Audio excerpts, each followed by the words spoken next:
Okie dokie, let's pick some music.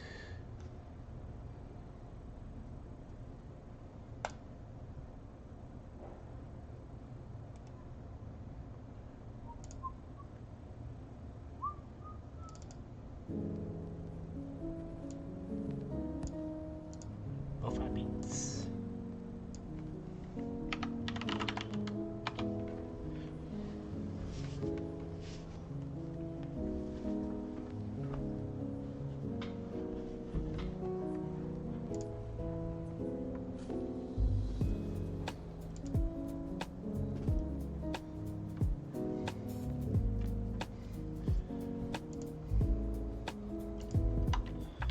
Let me know if the audio levels are crazy.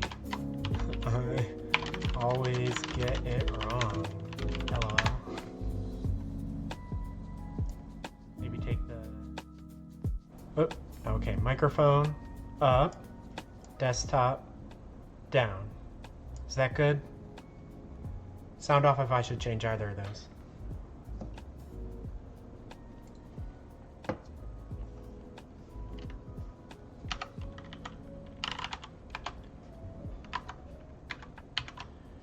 Okay, so basically just to like catch people up on like what's been up, I did a concept sketch, like you can see them. This was, you know, basically combining some aspects of a bunch of the other enemy units to create a recurring mini boss, sort of a Proto Man to your Mega Man, which is this like four-legged armored core looking filly. So what have I gotten here?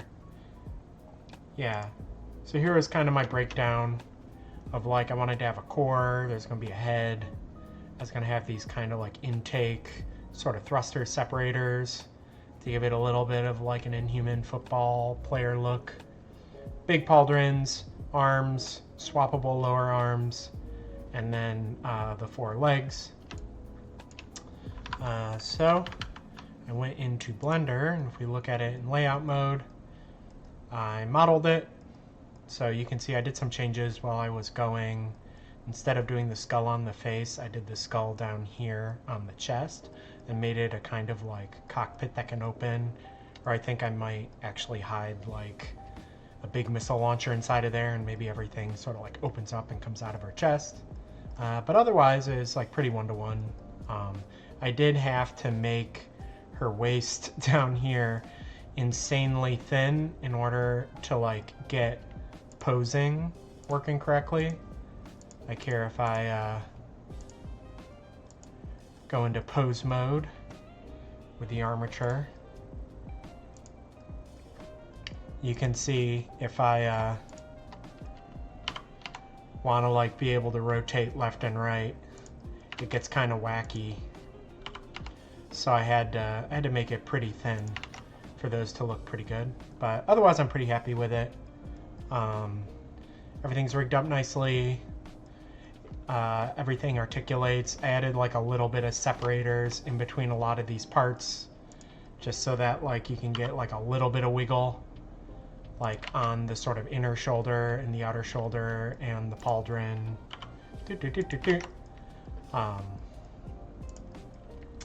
And then aligned all these axes nicely so that, zoop, there we go. Hello. So, I think the music's actually still a bit loud. Maybe take that down. But, so yeah, the next step, now that we've got all of that stuff good, is to like, you know, color the surface. So that's kind of like I guess a three-step process. So step one is going to be unwrapping the character, which, for want of a better way of putting it, I kind of don't like this metaphor, but you know, it's the easiest way to explain it. It's kind of like you're sort of skinning, like, you know, a deer or like, you know, something you hunted, where you like cut seams in the hide and then stretch it out onto a 2D canvas that we can paint on. And then step 2 is usually I do another unwrap, like a second UV map, in which I basically just assign like palette colors to each of the faces, which is like a little bit nice. I like having like multi-layered sort of coloring so that like I can be as non-destructive as possible. So just using a palette texture to do all the base colors is extremely resilient against me going in here and like messing with the geometry and the topology and stuff. And then once I've got that base thing down, then I start creating the painted layers. So like I will paint like a color layer into that main unwrap.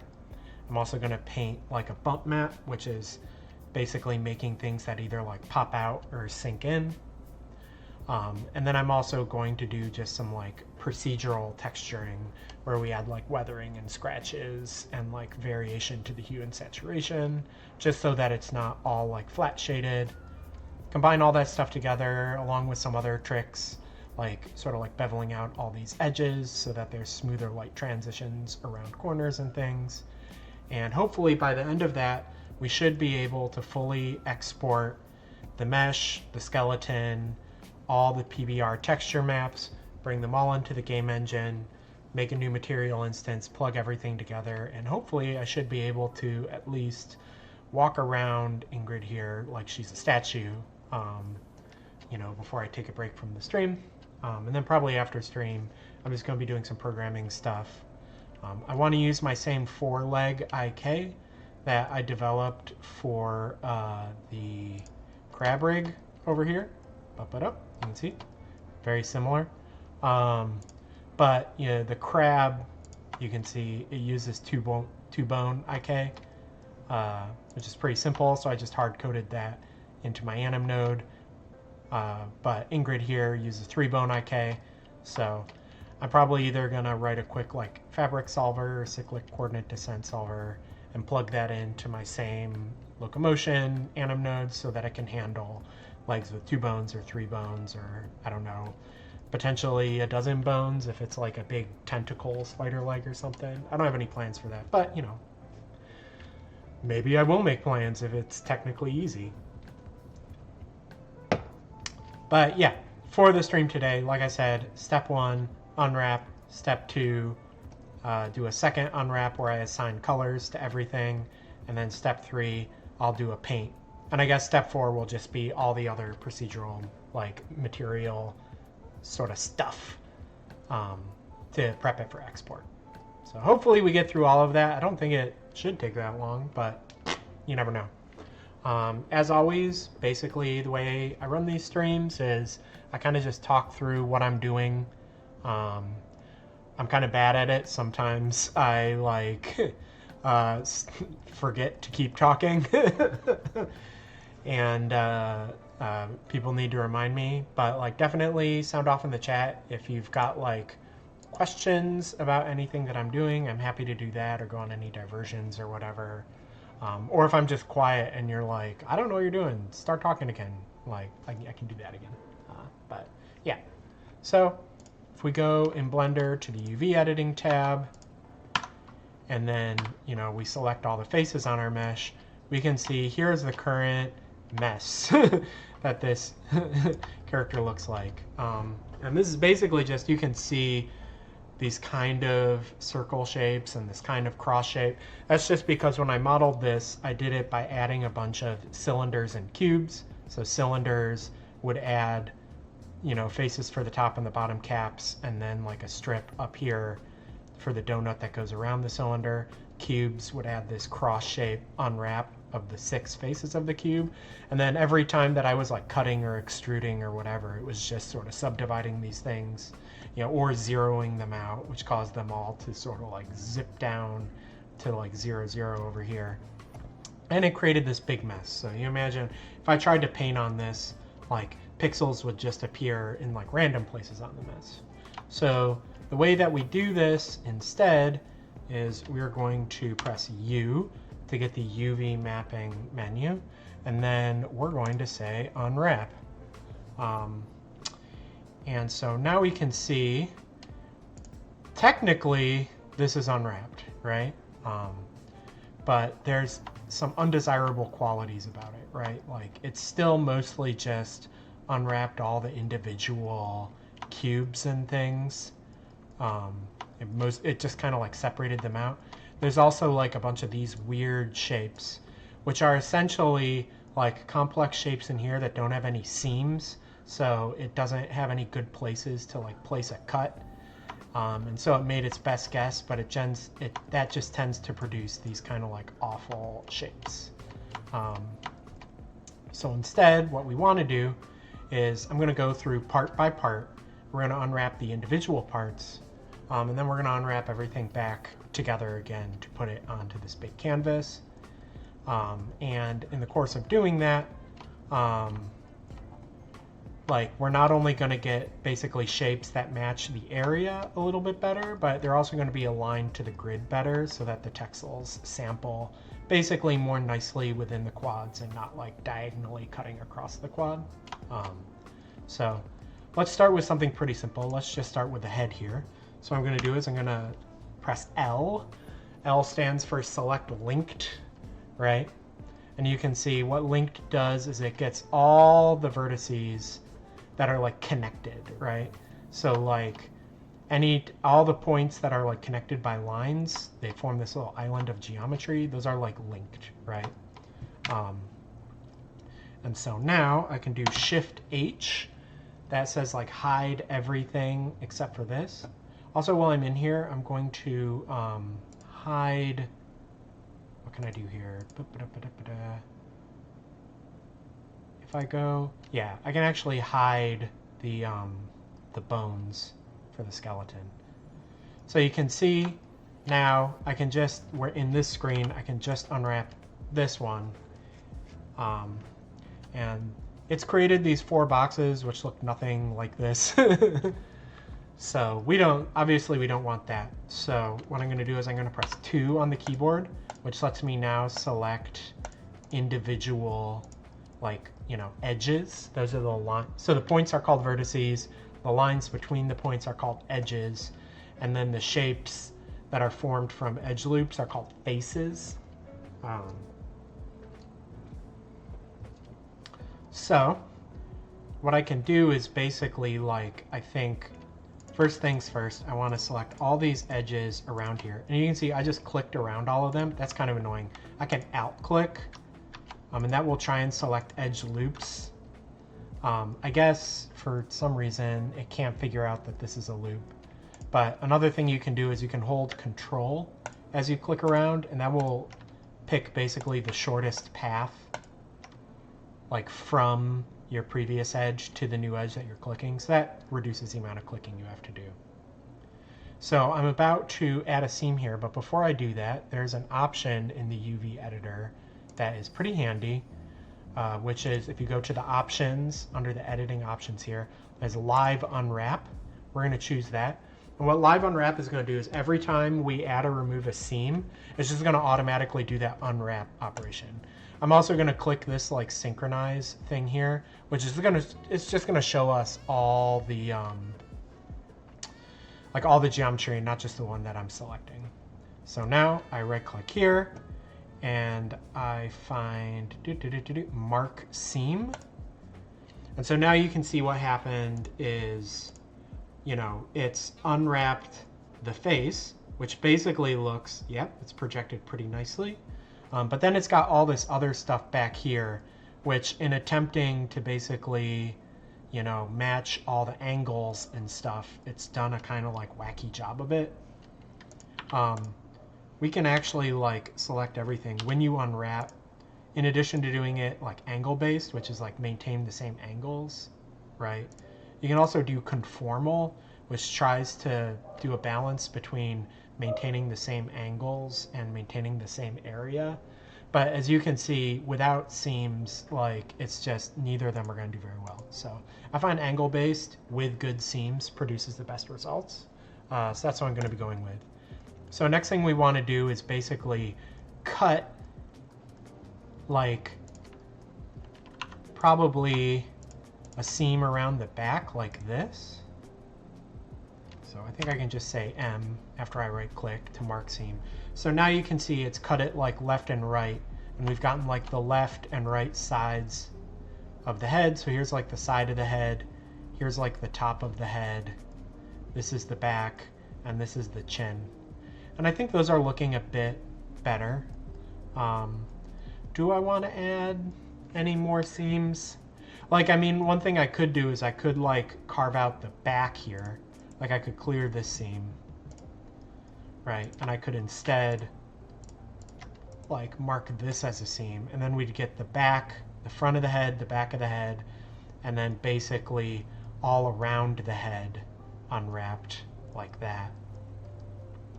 The thing about seams is that because they're not connected, you're not going to necessarily get good continuity of your paint across here. And like also when it's in the engine, you know, if it has LODs or bitmaps or whatever, you might get some artifacts around the seams. So seams are usually things you want to either place in like a logical place where you don't want blending to happen across it, or like in the case on the bottom here, I'm just putting the seam in like a place that doesn't matter because nobody's going to see it, so it doesn't matter if there's like a glitch there.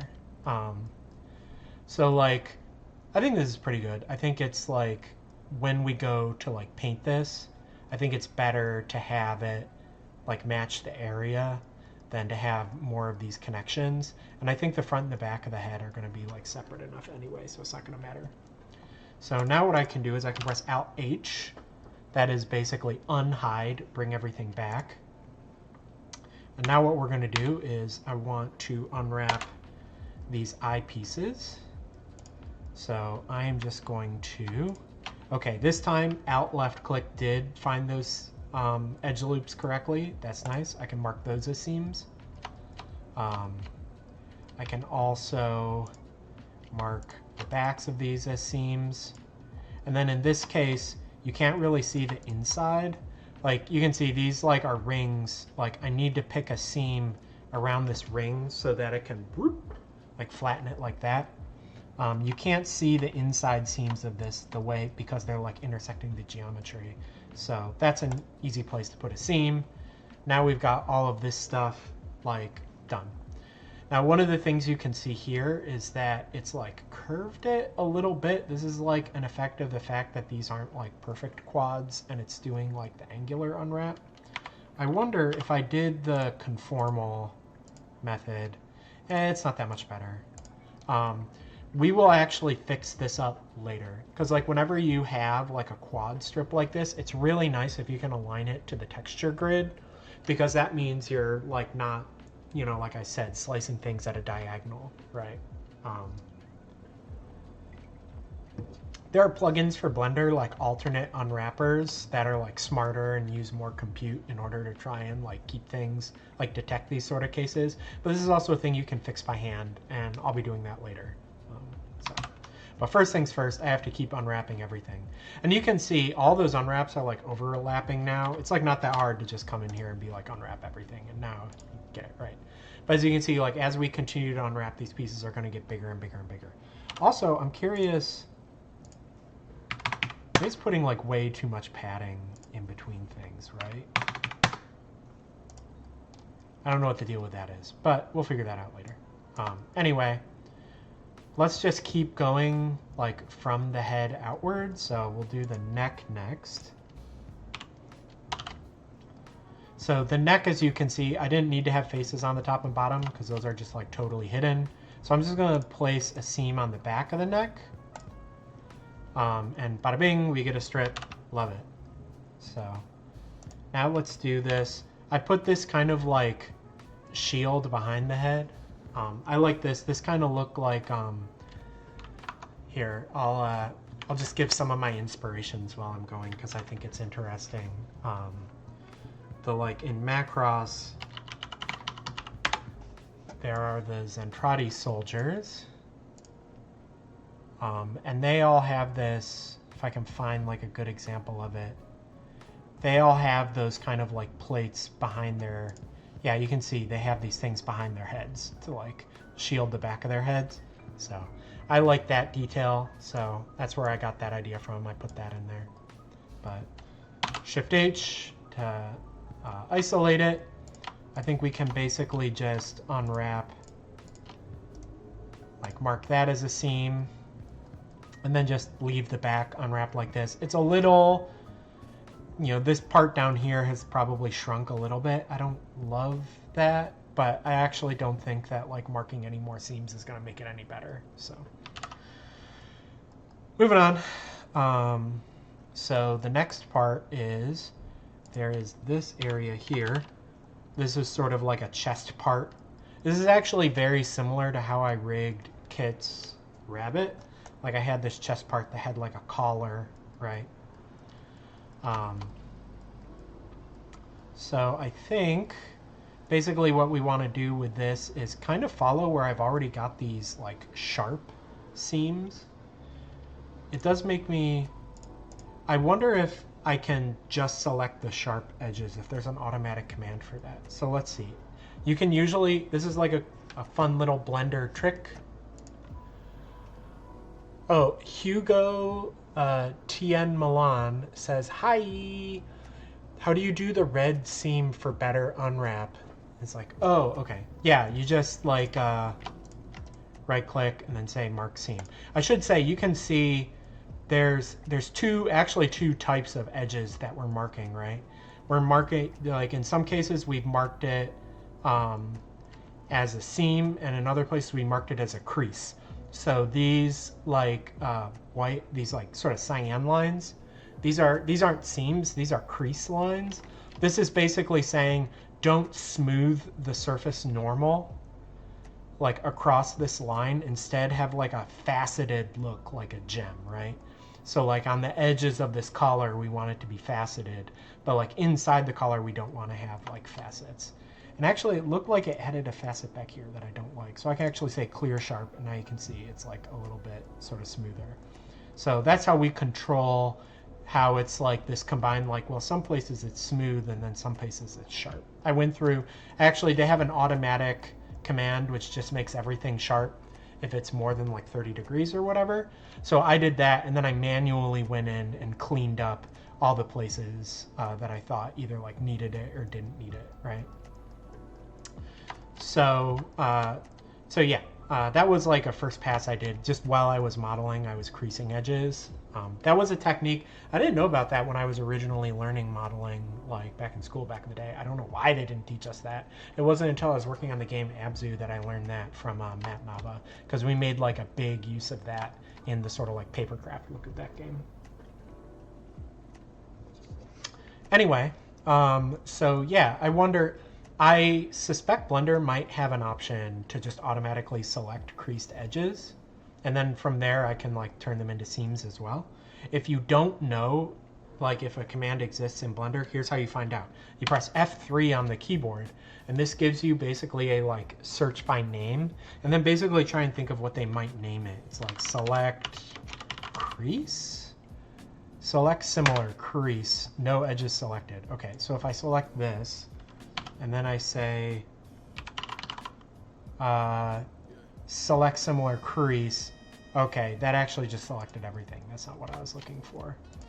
And I think actually Shift G is the select similar sharpness. Yeah, there we go. Okay, so if you just automatically want to select all the blue lines, you just pick one, Shift G to get the select similar menu, and then choose sharpness, and that'll choose all of these. And then I can right click, and actually I want to unselect these two, right? Because I'm not actually going to want to cut in those places. I'm also going to unclick those two, so I don't want to have a seam there. And I guess, yeah, we're going to want to unclick those. And I don't even, yeah, okay. I think maybe we don't need seams along this edge either. So now let's right click, mark seam. So now we get this nicer unwrap. So you can see there's like this shape up here got unwrapped. The like front of it got unwrapped. all around the back got unwrapped, and then like the bottom got unwrapped as well. So here's the bottom. What is this dingus? This is, oh, this is the inside. So there was the top and then there was the inside. Zip, zip. Cool, so I like how that looks. We'll Alt-H out of here. Now we've got this. These three shapes here are like clamps. I actually rigged them so that they can open up to release this skull, which can swivel up. And then the head would also look up, and that would be like how you get into the cockpit. But let's do this shape next. So I did have to leave faces on the bottom because when the clamp flips open, you can see the bottom of it. I don't think this shape matters so much, but we'll select this edge loop along the bottom. We'll mark that. And then I guess we'll like select this edge loop along the top. Here's another way to like quickly select things. If you like have a symmetric object and you just select like 3 edges or whatever and then do Control-Shift-M, that will mirror your selection, right? So we can do that, right click, M, unwrap the top. Now we've got this ugly ring shape. We can just add one more seam right there, and now everything is nicely unwrapped. Alt-H out of here.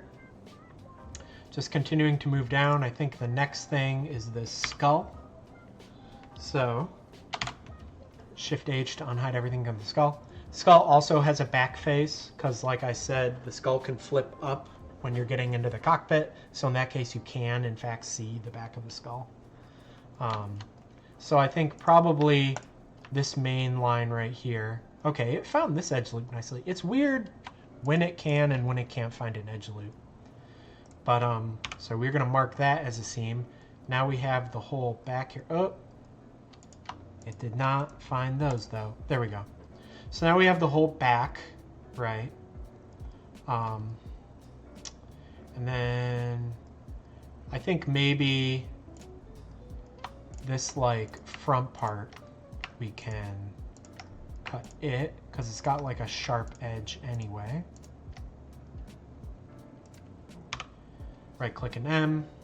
Yeah, so now we've got the front, we've got the back, we've got this part. And what are these? These are these like janky interfaces, I guess. Oh, it found, when it found the edge loop, it marked these as seams. Let's clear those. Okay, so now I think inside here, we can like choose. By the way, I've been selecting almost entirely in the 3D viewport, but you can choose in the like 2D viewport here. As long as you click these little double arrows that are sync, that means like what I select in one is selected in the other. So I can actually like, I don't have to like work my way in between these teeth to get the edges inside of there. I can just click them right here, and then come over here, right click, mark seam. So now that got cut out. I don't know if it's like, does it matter that we've got these like dangling dinguses? Would it be better to like mark these as seams? This is as much like art as it is science. This gives us like this shape for like the inside of the teeth. And then we have this shape that goes all the way around the skull. Zzz. Then we have the front of the skull, and then we have the back of the skull. I wish that these were more upright. I wonder, is there like unwrapping options, fill holes, correct aspect, margin method? No. I think there was a plugin that I used to use where it had an unwrapping option, which is like if it's upright in world space, it'll be upright in texture space. But I think this one's basically just rotating things to pack them tighter, which is weird because it's so bad at packing, but it's kind of annoying that this is diagonal. I might, in the final unwrap, like actually like sort of like select this island and like it when we're like moving things like up and down, just because like when I like, this is such an obvious face, like when I paint it on the front, we're going to want the paint to be a little extra higher quality. So Alt-H to reveal all hidden objects. Now we need to do these, we need to unwrap these sort of screw bolt heads that are kind of like the eyes of the skull. So I'm going to link Control-Shift-M to get the symmetric side, and then whoop, Shift-H to hide everything other than the current selection. So we can see, you know, the inside is getting smushed, and these inside faces, which you don't care as much about, are getting more area, and that's like definitely not what we want. So I'm going to ring select everything like around that ring, Control-Shift-M to mirror the selection, and then I'm going to right-click M to unwrap, and now we get an unwrap of the front, you know, as well as a separate unwrap of the back. So we've got like more space sort of devoted to these. Now I still don't love how much more space this ring is getting than the front. I think I might actually select this inner ring. It's like might be weird to place a seam here, but I think it gives them, it causes the unwrapper to give it a little more area, and I think that's a little better. So I'm actually going to do that. And also, I think I set the margin way too low. I need to increase that margin. So, Alt-H to unhide. Next thing we've got are these two clamps underneath the skull. So we can L, Control-Shift-M, Shift-H. We've now isolated them. And you can see these guys really got smeared all over the place. Look at this. They just basically got unwrapped face by face. Don't love that. So instead, what I'm going to do is, let's think about this for a second. I think I'm going to select the front faces, Control-Shift-M, right-click M. I'm going to select the back faces, Control-Shift-M, right-click M. And then on this inner corner, that's the least visible corner, I'm going to add a seam to cut the loop. So right click M, there we go. Once again, they're kind of wobbly because of the way that like angular things work, but I don't actually care that much about these. I'm probably not going to fix that in the final unmap. So Alt-H, reveal everything. Oh, excuse me. I guess we missed this backpack here, so let's do this backpack now. So first we have this tube. Shift-H. The tube's pretty simple. Like there's no faces. I didn't put any faces on here because you're never going to see those. By the way, if you find that like you're going around and you're having a hard time like dollying, this action of like turntable rotating the camera, that's like dollying. If you're having a hard time seeing it, just select everything and hit the numpad period key, and that will like move your dolly pivot to the like centroid, so that no matter how you rotate it, the whole object is in screen, like none of it is getting clipped out. So now this one's pretty simple. We just want to go on the bottom, and I think this edge right here is the least visible one. I just did that control click to pick the shortest path selection method. Then right click M. So now this one is very warbly. Don't love that. I'm going to do a preview of what we're going to do later. Basically, especially for tubes, you want it to be aligned to the grid so that you can just paint straight lines and then they will be perfect circles in the map. But basically, here's how you do this in Blender. You find a like relatively non-distorted quad inside of here, and then you say auto align, select these two, auto align. I just lined them up vertically. Now I'm going to pick these corners, auto align, auto align. That lines these up horizontally. Now this one face here, I can press 3 to go into face select mode. Click it to make it the active selection, and then hit L to extend the selection to the entire island. And then Blender has this follow active quads option, and you see what happens there is it maintains the area of all of these quads, but it aligns them to how the active quad is aligned. And now when I'm painting, you know, I can just use the line tool to paint a straight line across here, and that will create a ring in the final unwrap. Now, as I continue to unwrap other places, this is going to get all warbly again. Basically, we're going to want to unwrap, we're going to add all the seams, and then once we have a basically good unwrap, we're going to find all the warbly sections and we're going to unwarble them like that, right? I do think that, once again, I could probably find a Blender plugin which does more of this automatically, but, you know, since I'm still learning, I'm doing stuff a little more manually for now.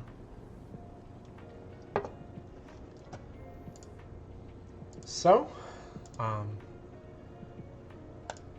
let's Alt H, pop out of here.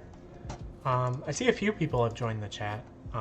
If I'll like say what I said earlier, obviously I'm just sort of explaining what I'm doing as I'm going.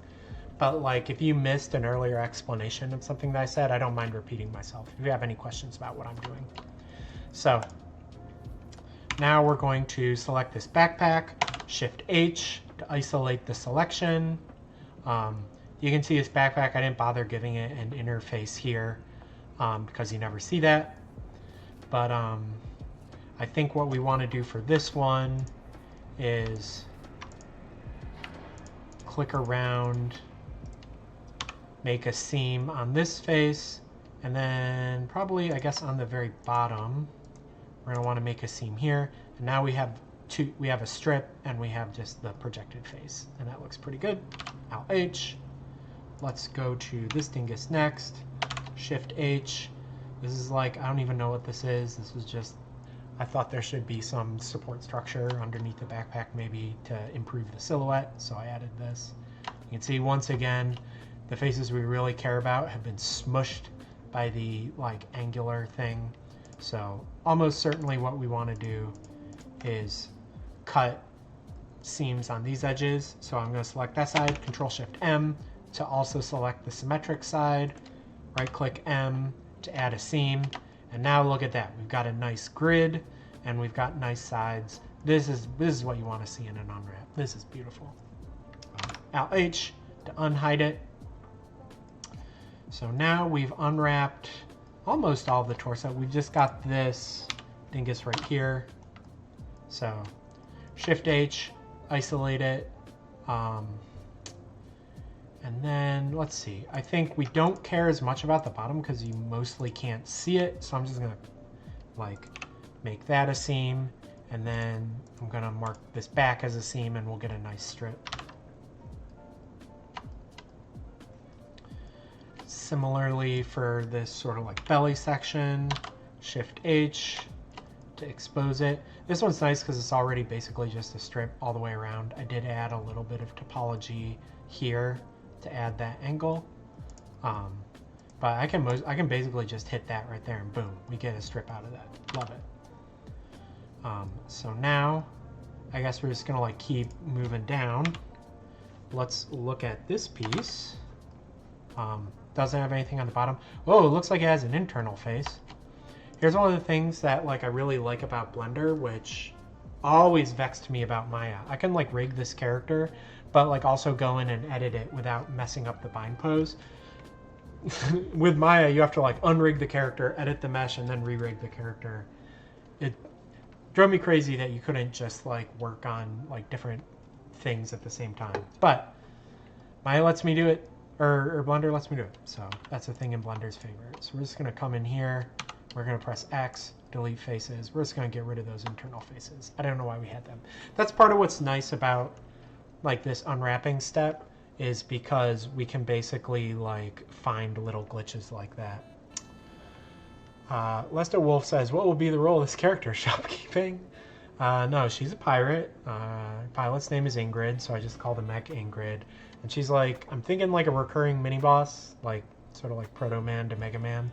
So anyway, I think the best way to unwrap this part is let's select all around the edge here, Control Shift M. We're going to mark just this top part as a seam, mark seam, and then we're going to cut a seam along the back, and like bada bing, that's a pretty good unwrap. Alt H to reveal everything. Next we have this kind of like piece that I added to basically make a more interesting transition from the upper torso to the leg platform. So let's Shift H. Let's check this dingus out.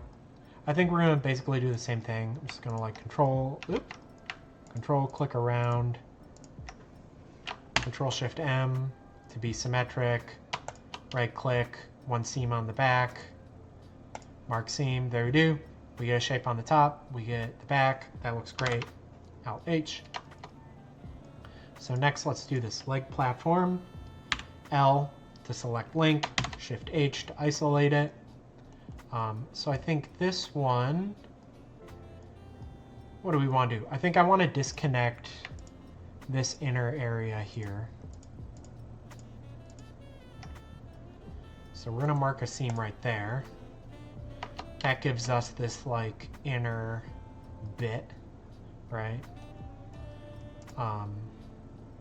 And then we're probably also going to want to separate the top and bottom.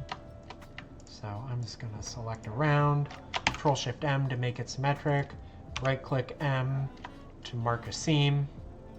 We'll do the same on the bottom. Control click around, Control Shift M. I'm also going to shift click this seam on the back, mark seam. There we go. Now we've got the inner shape, we've got the top, we've got the bottom, and we've unwrapped all along the edge. Like Char for Amuro and Gundam? Yeah, maybe. I mean, I do have this character, if you look at... What have we got? What have we got? What have we got? Let's see. Night Shift Galaxy on Steam. Yeah, if you look at the page, we've actually got this dingus right here for the tank commander, Zakat LaSalle. He's kind of our self-serious, like Char SB, like reference character. Do I have? I think I have somewhere in our teaser trailer like a big standee of him that we drew. Yeah, there he is. Oh, can I make this big? Look at him. He's very Char-like, right? Except he doesn't have a mask, but that's fine. I'll have him wear sunglasses at some point to do a goof. Alt H. So now it looks like I added another like support cylinder on the bottom just to improve the silhouette. I do not know why I left faces on it though, so let's get rid of those. X, delete faces. And then 2 to go back to edge selection. Select around the edge, Control Shift M to select the opposite side, right click M to mark the seam. Love that unwrap. No notes. Alt H to reveal everything. Oop. Oh no. I've done this before. There we go. If you press like Control B or something, you can like have it whatchamacallit, like isolate how much of the screen area gets rendered, which I think is like an optimization if you have a really expensive render. And I keep triggering it by accident. I think Alt B is the way to like untrigger that. By panic every time I do it. It's one of those little Blender gotchas. Esther Wolf says Xeon looking. Oh, that's cool. I wasn't like specifically thinking. I guess anytime you give anything that kind of like Prussian look, it's going to be Xeon looking. But I was mostly, honestly, I was thinking of Armored Core when I made this. It's totally just like, there's the core, there's the big shoulders, there's the replaceable legs. Cool. So now I've got this like bracket down here. L to select length, Shift H to isolate it. It had a crappy unwrap by default. So I think what we're going to do is we're going to select these rings on either side. And we're going to select this seam on the back. Right click, mark. Now we've got the caps and we've got a perfect strip. Love it. Alt H to reveal everything. Now let's do this sort of like cod piece plate. I actually think if we compare this to like my original sketches, this plate was a lot bigger. I'm just noticing that now. How did I go through all the like process of like modeling this and not notice that I had made this a lot smaller? I think I might actually just change that right now. So here, I'll show you how we do that. I make sure I have mirrored editing enabled, and then I'm just gonna grab these two sides. I'm gonna say GX to translate in the X direction. I'm gonna like pull it, like maybe pull it out a little bit. Maybe just grab this one. I don't know. Maybe just grab this edge. Maybe these faces should come up. Oh, I don't like that. Am I overthinking this? Was this fine? Yeah, pull it in just a little bit. That's fine. I mean, my theory of this cod piece is that it's just like, oh, there's some important undercarriage and you just don't want to get shot there. So you've got your little jockstrap protector. Anyway, Shift H to hide everything else. For this one, I think it's pretty basic like we did with everything else. We'll unwrap the front, the back, and around. So, 2 to select edges. I'm control clicking around. Control Shift M to mirror. Going to right click M to mark seam. We'll go to the back, control click around, control Shift M to mirror, right click M to mark a seam. Then I will cut this loop right here, right click M, so that I get a nice strip. Oh, it's annoying how, man, I really wish that it would just straighten that out and just make it like a top to bottom like quad strip. We might, you know what, I might, once I'm done marking these seams, we might go on a little Blender add-on adventure to see if there's like a better unwrapper that like gives me more just like quad strips by default. Anyway, Alt H to reveal all hidden objects. I think from here, what do we want to do? What do we want to do? What do we want to do? I think let's do the arms, right? So here we've got these little guys. They're kind of hard to see, but they're like joints. Oop. Let's Control Shift M, Shift H. So you can see they weren't great because it was trying to unwrap rings. Let's just go to the bottom and let's just cut seams from the bottom. Now they're looking great. I mean, I really wish that this was like a line strip, but what can you do? Alt H. I'm just gonna do like a quick like everything unwrap. Okay, we're starting to look better, right? We've got less of this junky stuff. So we've unwrapped the whole like middle. Let's do these like pods, right? So Shift H. These are a little more complicated, right? Let's cut out these inner bits. Great. Then let's, what should we do? What should we do? What should we do? I think this whole bit right here should be cut to separate just the top from the bottom. I'm not going to say Control Shift M every time, but I am, you know, also mirroring this to the other side. Then probably we can just expose this ring right here. Good enough. Then let's actually just cut the back off. That way it can. That way we can have these unwraps that go sort of around, doop, doop, doop, and then the back and the front are cut.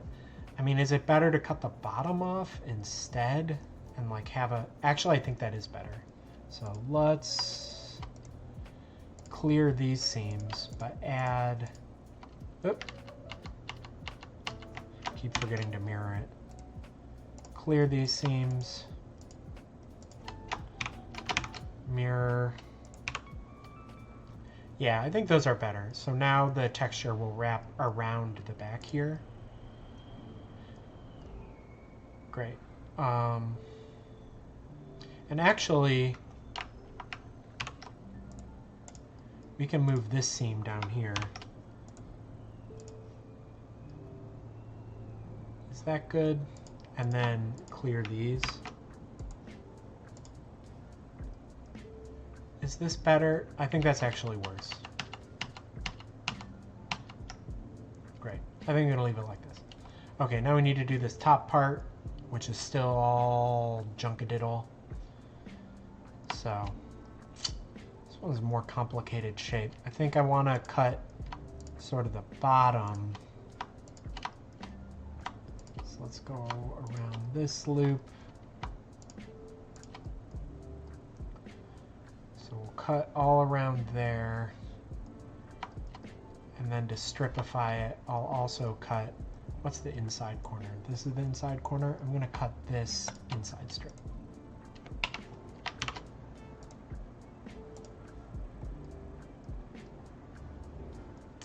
Actually, let's just cut this as well. So we get this like annoying little strip that goes around. Now the top is separated. I think for the top, what do we want to do? I might just, let's just separate this whole side.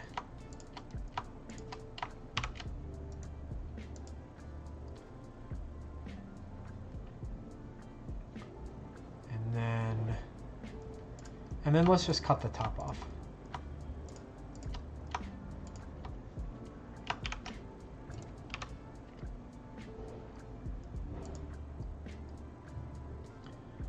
And then I'll sneak a seam right in here. Okay, I think this is all pretty nicely unwrapped now.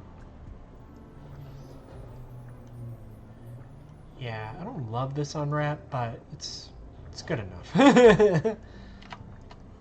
Just making sure I got everything symmetric, yeah. So, Alt-H to reveal stuff. Oh, Lester Wolf says, I was talking about the character you show in the trailer. The mech is definitely AC inspired. Yeah. Sorry, I keep getting my like pilots and mechs confused. Because in the game, like the mechs are basically the pilots. That's just how they show up in game, outside of dialogue. I don't have like 3D models of anime characters. I can't do that all on my own. So L, Control-Shift-M, Shift-H. Now we've got these. These are like little, I think we figured these are little headlights. I don't actually like how much geometry I put in here.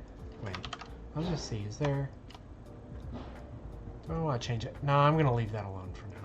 So Shift-H to reveal it. Once again, they had a terrible unwrap. Oh. We got a cat alarm. One sec.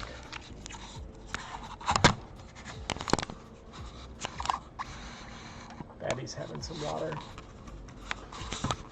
Batty could not be, our cat Batty could not be told not to drink my water, so I just gave her her own water cup.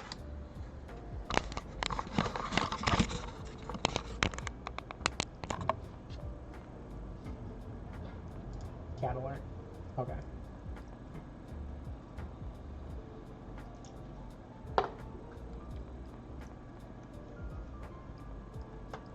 So I think, what do we want to do here? Let me obviously cut the front off.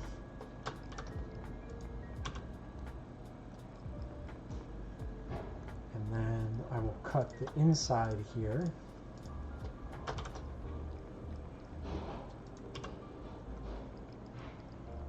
And then for the rest of it, do I care that this is like kind of cattywampus? I mean it like, you never see it. Whatever, I'll cut the bottom off. And then the top can just be a little weird. This is such a small piece. Cool, so now we've done the sort of like inner shoulders. Now let's do these pauldrons, these outer shoulders. So link, Control-Shift-M. Are you gonna go to your bed, Betty? Are you gonna have some more water? Oh, Bat has left. I will disable the camera label. Put my ugly mug back on stream. Whoop. Great. So now let's do these. I call them pauldrons. Every time you've got like annoying giant shoulder pads that are hard to rig, I call them pauldrons. So Shift H. Here we go. Once again, terrible unwrap because this is weird geometry, but we are going to cut the insides. Boom, boom. Love it. We're going to cut this strip. Makes the most sense, I think. And then I think, what do we want? On the, I think, sort of bottom. We'll cut those into nice strips. And for all of this junk, what would be the best thing to do?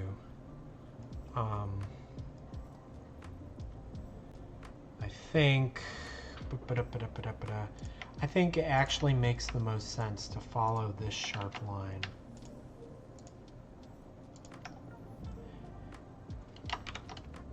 Mark that. And then maybe like right in here. Mark out that.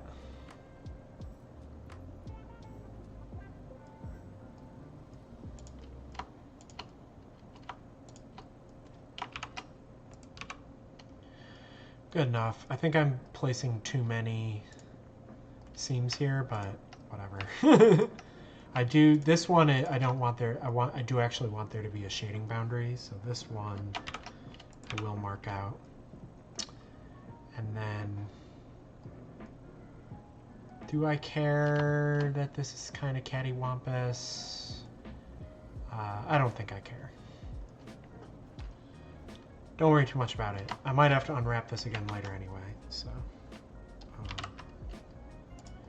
next we've got this little sort of like detail that hangs out over the lower arm, and it's probably going to be really annoying when I start animating, but what can you do? Hello, Delta.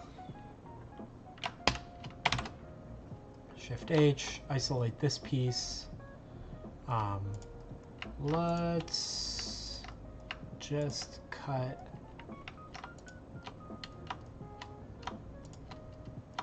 like around like that. Good enough. It was still connected up somewhere. Oh, I see. It's got these. There we go. That's a good unwrap. Now H. Now let's get this little compartment. Now let's just make sure. Did that? Yeah, that did the other side too. Let's get this little compartment.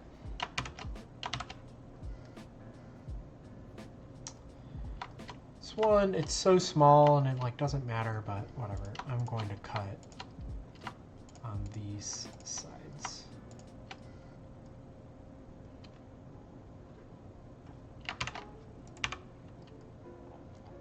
Great. Now I think I'm going to follow this tube. Once again, that's Control-Shift-M to mirror the selection, and then Shift-H to hide everything that's not selected. For these, we basically just want to pick a seam that's on the inside.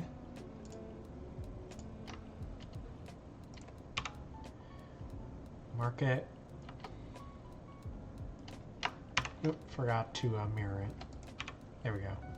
There we get to like basically, these will be easy to rectify later. And then we'll have really nice textures on this tube. The tube, incidentally, is the only part of this rig that I didn't have to, that I wasn't able to just rigid bind. Everything else is 100% following one of the bones, but these had to blend the pauldron and the lower arm together. So now we can select all of these, mirror, hide. These are just, yeah, these are just strips, so these will be easy. I just need to pick this like inner corner, and we will, oh, this one, oh, you had a sneaky little face. Another face to delete. There we go. Now we've got just like two perfect, beautiful strips. Come back out here. Now we've got these lower arms, which are probably going to be annoying. Let's see. How should I approach this? I think, so it is smooth around here. So we should separate out the sides, we should separate out this part, and then we should separate out the front. That makes the most sense to me.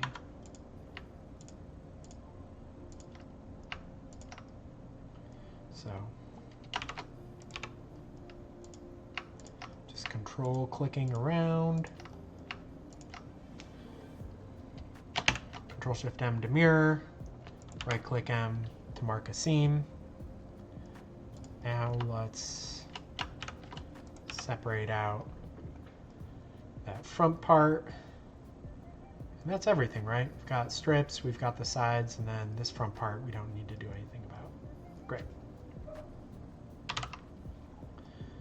Now let's look at, we've got this little these guys. I'll select both of them.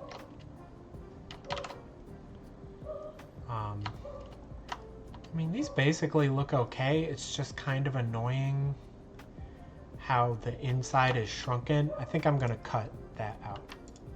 Alt click to select loops, Control Shift M to mirror it, right click M to mark seams. Now we've got, these are sort of like more obviously projected. So Alt H to reveal everything. Now we've got this, which we're just going to unwrap the same way this was unwrapped.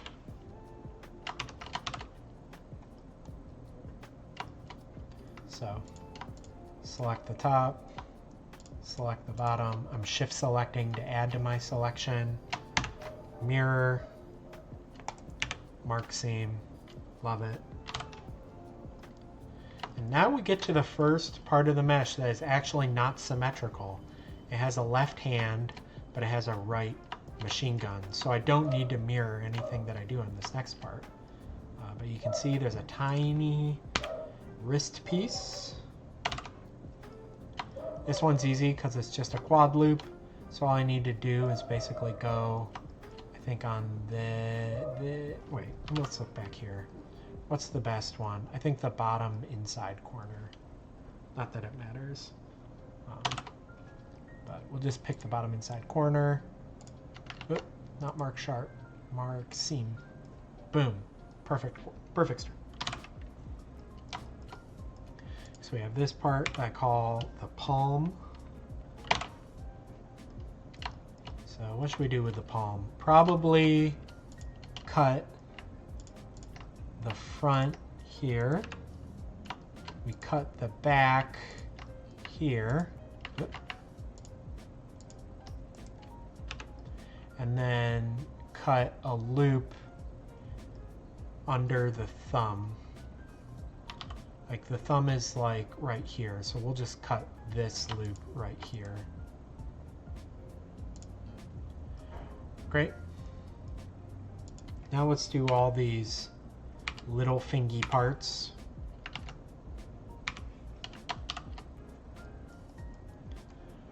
All of these, what do we want to do?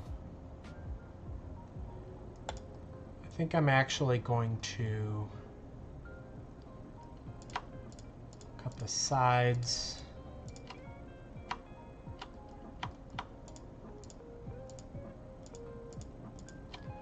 And then do one cut in here. Easy enough.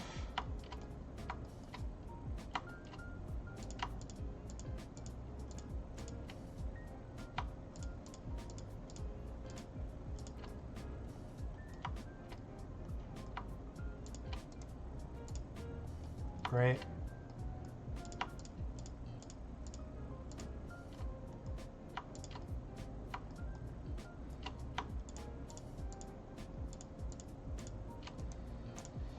Okay. It's a good unwrap. Alt H to reveal everything.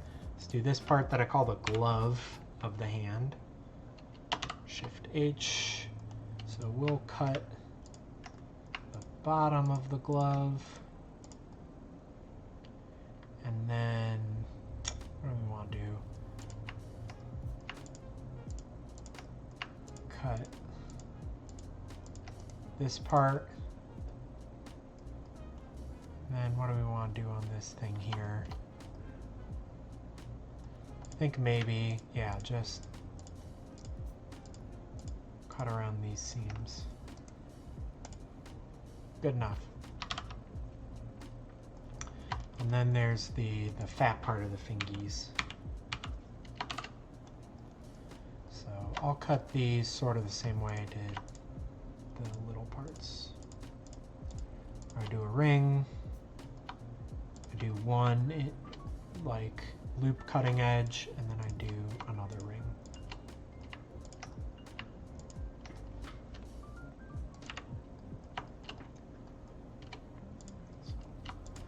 Ring.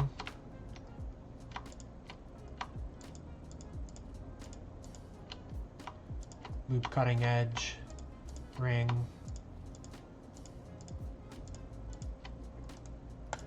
Mark seam. Ring. Loop cutting edge. Another ring.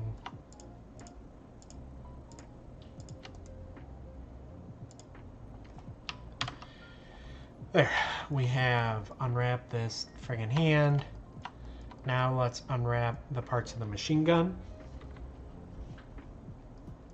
So let's see, first I had this this is like an ammunition thing that spins, and this is like a cover for that. That's like covering up, I guess, all the mechanisms that are somehow physically and plausibly feeding the ammunition from this into these barrels as they go around. I guess as the barrel lines up on the bottom, it goes through there, and then they both are like counter rotating. Whatever, don't need to overthink it. It's anime. So let's look at this one. Yeah, this is your basic. We're going to cut around this side, we're going to cut around this side, and then we're going to cut right here because that's covered up. So, good enough. H to reveal everything.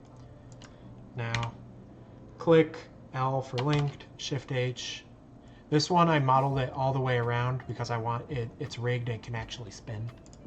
So, we'll select those edge loops and we'll select one. It doesn't matter. I guess I'll just pick the top one because like this spins anyway. But there we go. Perfect unwrap. Now we have this like shield. So select and isolate that. This one obviously got a terrible unwrap because it's like weird donut shaped geometry. So let's start by doing what I did before, where Shift G selects similar for sharpness to just select all the sharp edges. And then what if I just mark that? Is that fine? Do we care to do? Actually, don't want these. Let's clear those.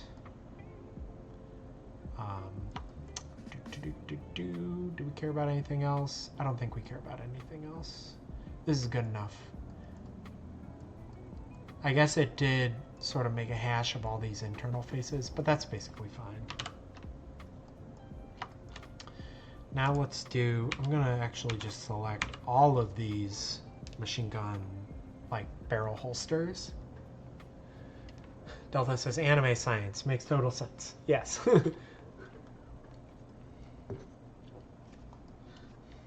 Shift H to isolate them. This guy very nicely doesn't have a back face, but all the others do because you can kind of see it. So I'm just going to select all these edge rings. And then I guess the bottom is the least visible, so I will select some loop breaking ones. Look at that, perfect unwrap. Now we've got these barrels, so let's just pick all 3 barrels, isolate them. They don't have faces on the back, love it. Look how smart I am. I'm just gonna break all these, and then I'm going to pick all the internal seams to break the loops because you really can't see those. Love it. Look at that very sexy unwrap. Cool. So have we done both the arms now? We've done the core, we've done the shoulders, we've done the arms. Great. So now let's go to the legs. Here, let's do these 4 leg covers. Control Shift M. Shift H. So what do we do about these? I think the back and the bottom can be cut out. Oop.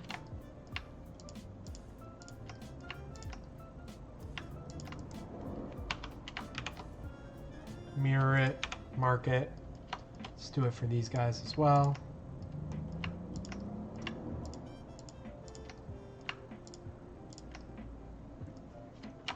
Mirror it, mark it.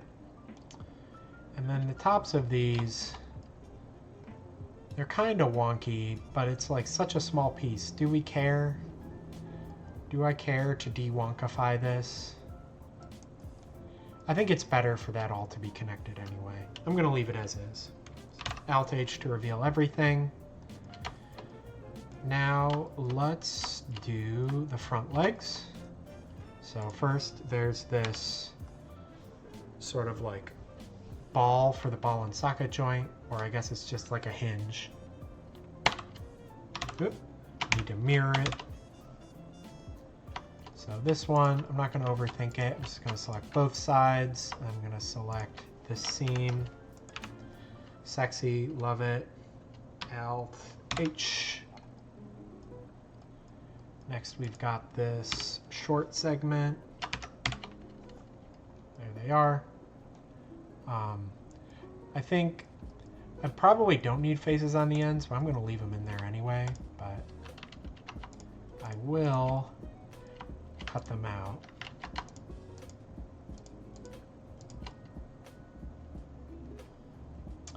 And then I guess it's this back inside seam.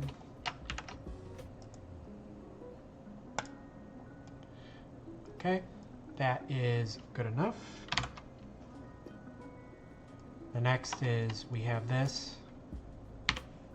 And I guess I actually modeled this into this as opposed to being separate up here. I do not know why I modeled these differently, but whatever. So let's see. Mirror, isolate. Let's do the same thing we did before, where we basically select these edges all around the sharp seam. We'll do these edges around here.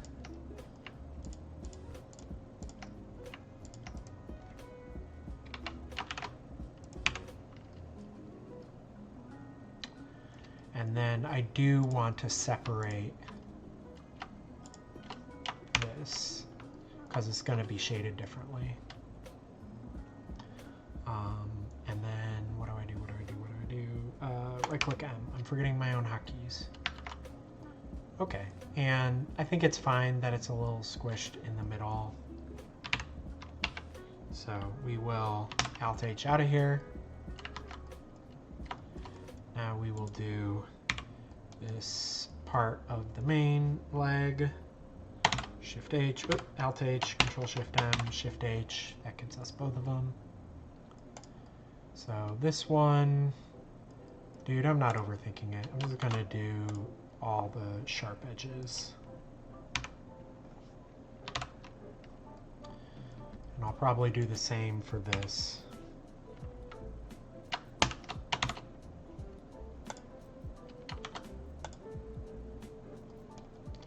Although maybe no seam there.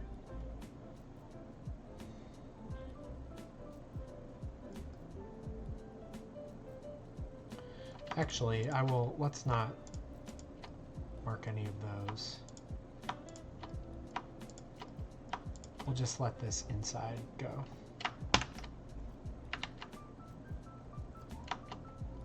Oh, wow, they got caught on this side too. Okay.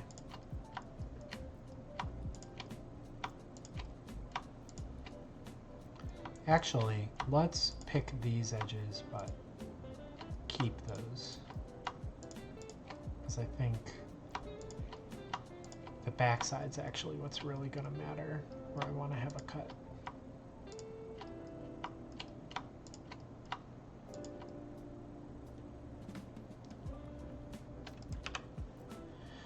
Great, love it.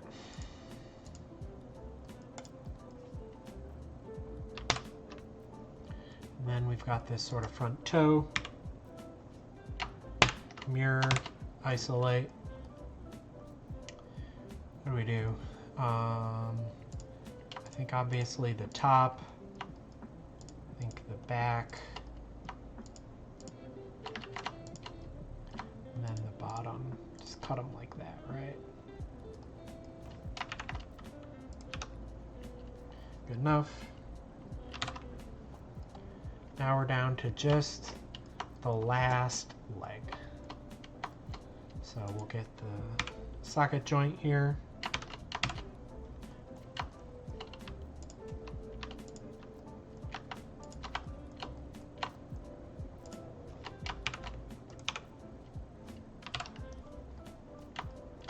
Then we've got this short segment. Mirror, isolate.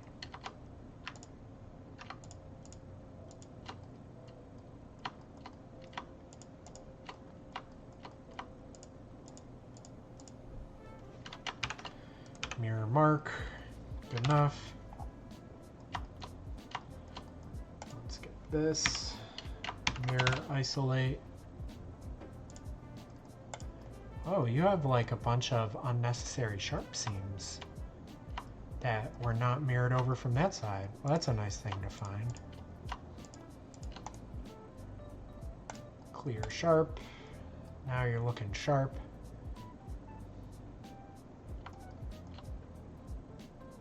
Great.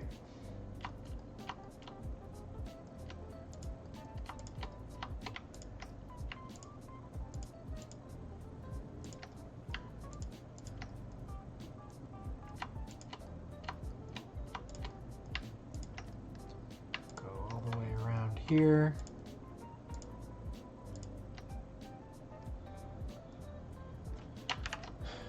Mirror and mark. Pick these rings. I'm out clicking to get them once again to select a whole ring. Mirror, mark, good enough. Oh. So now, we want to do this dingus. Mirror and isolate. Let's pick the top. Let's pick this inner seam, and then let's pick the bottom. Mirror, mark, reveal. Let's do the toe. Mirror, isolate. We'll pick the bits on the top. We'll pick a seam on the inside. We'll pick the bits on the bottom. Mirror, mark, reveal. Now I think this is the last piece, right, folks? Select link, mirror, isolate. What do we want to do? This guy's got more annoying geometry. Let's isolate these sides.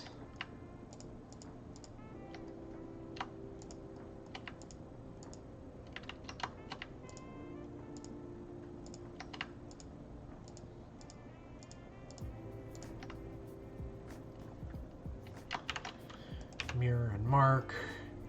Now we've got this loop that's annoying, so let's cut the back. Mirror and mark. And then I think actually I want to separate out this fin. So mirror work. I think that's good. This is all good, right? Should I? Nah, I don't need to worry about that. Alt-H, everything, unwrap it. Look at this. Look at this sexy beast. I don't think we have any degenerate geometry in here. We have a bunch of these little parts, but that's fine.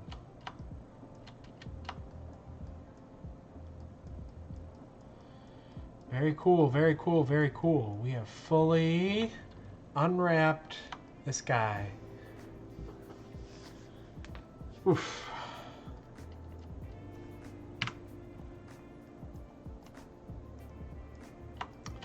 So now I think what I want to do is let's find these parts. So I don't want these to be as wobbly as they are, so I'm going to do that alignment trick that I showed you earlier. So right click, align auto. We align them vertically. We align them horizontally.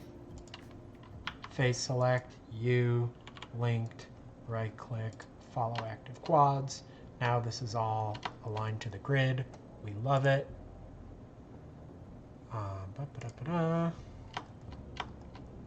We'll do the same here. Vertex select, U, auto align, U, auto align, U, auto align, U, auto align. Face select, U, linked, right click, follow active quads. So that straightens those out, which is what we want. And then I'm also going to want that on these. So where are they? They're up here. So select individual UVs, align, align, align, align, select link, follow active quads. Great. There's just so much, you know, what's concerning me is there's so much space in between all of these. Like, what is creating that?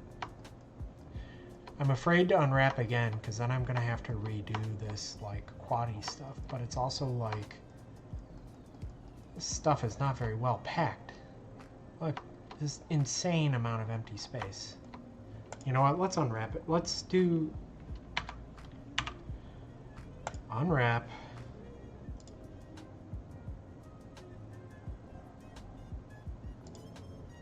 Okay, that actually packs them a bit better.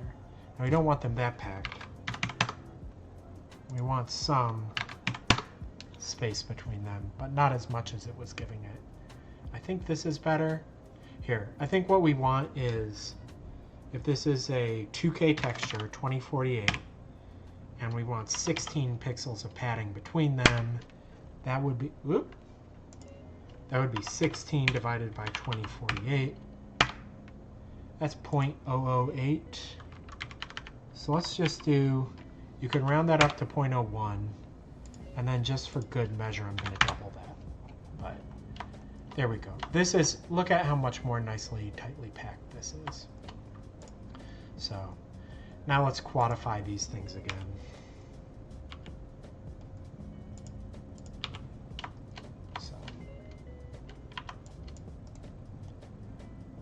Auto align, auto align. Oop, which ones was it? Was it these two, these two, these two, these two? Face select, linked, follow active quads. I'm going to shrink it down just a little bit in case it got a little too close. Linked. Find you here. You look relatively straight. Align auto, align auto, align auto, align auto. Follow active quads. And zhuzh you into a nicer position. And we'll do that back here.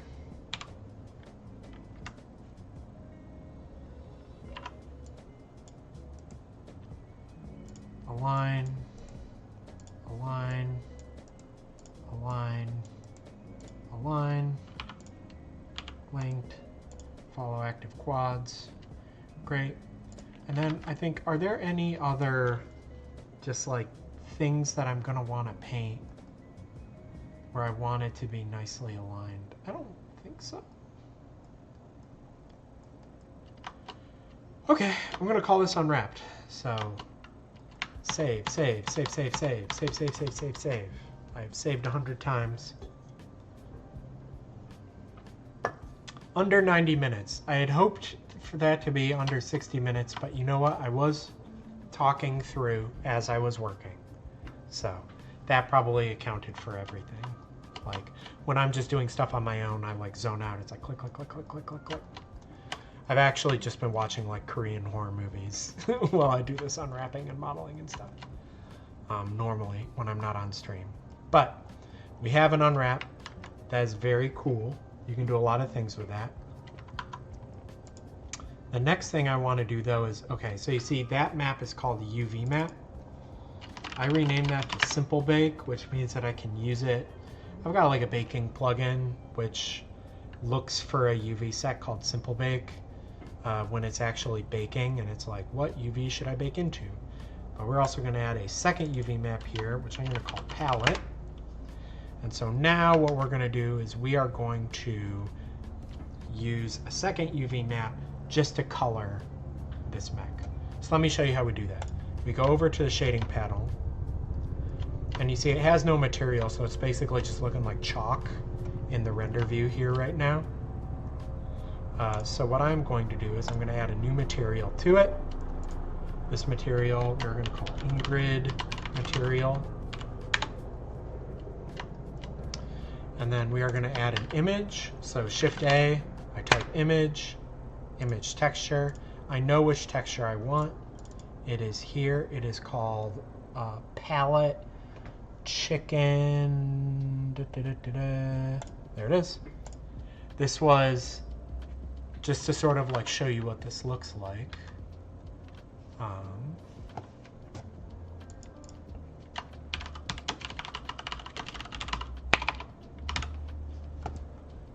Palette chicken.png.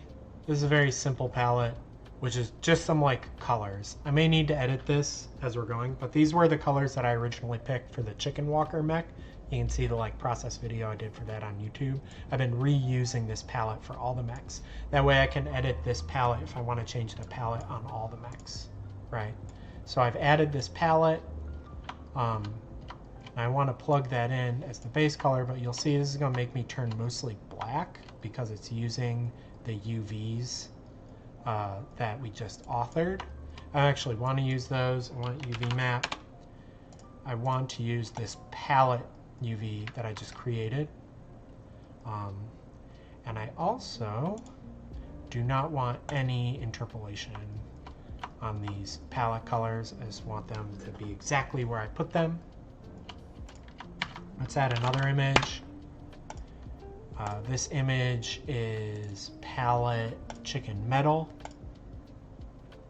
This is using the same UV set, is using the same closest. Ozymandias says, long-time follower on Twitter. So happy to finally catch a stream. Thank you for covering everything in detail. No problemo. In addition to Twitch, if you look up like Tiny Galactic on YouTube, I have like VOD archives for like stuff we've done in the past. I'm also trying to get better about like just like editing together like process videos in which I just talk over like sort of fast forward or like clip together stuff that, you know, are a bit shorter than these 2 to 3 hour streams. But this metal palette is, I talked about this in the Chicken Walker process video. The color channels on this actually map to metallic, roughness, and emissive, right? So I can take this color, I can say separate color, and then red is the roughness, boop. Green is the metallic, boop. And blue will be the emissive strength. I don't think I actually have any emissive in this, but this is the first thing I've been doing emissive on. So now that we've got all of this stuff set up, I'm going to select the chicken here. We're going to go to UV editing. We are going to select our new palette UV map. So this is not simple bake, this is palette. And then in the UV preview over here, I'm going to move this over now, so because we're going to, well, yeah, just to show. We are going to pick palette chicken. So now we have this chicken palette, and the way that you assign faces, right? Like I have all these faces in here. I'm in face select mode. I can select all of them. I can shrink them down, and then I'm going to place it on yellow. And if we put this, by the way, if you've made like a pane in Blender, like too small, you can always scroll the mouse wheel and it will scroll you left and right on the toolbar. That's a real lifesaver. We can go to material preview, and you can see by placing all of those faces in the yellow block here, zoop, like we made him yellow. I can like grab all this, I can go green, boop, now he's green. This is how we're going to lay down the base color. Now you can see this is in this palette UV map. If I go back, we still have that one we just unwrapped, right? But this palette will be for like this different stuff. So now basically what I can do is like select individual faces here. I can say mirror them. And I can say like, hey, I would like all of this stuff to be yellow.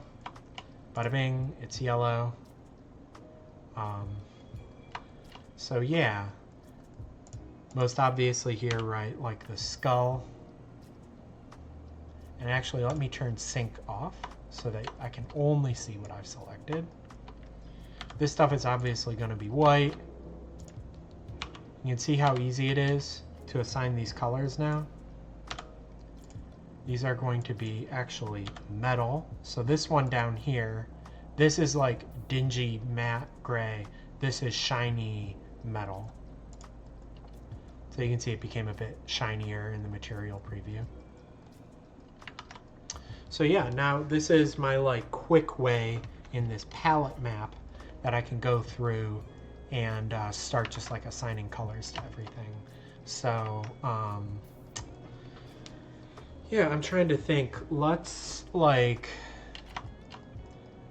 what color should everything be? I don't like think I have a theory. Let me just open up. I have all my other models in here, so let me just open up the chicken rig. Let's grab this dingus, GX, pull it over here.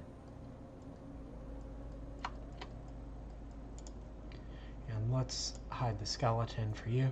Maybe use this as like a reference so that I can like match the colors up pretty nicely.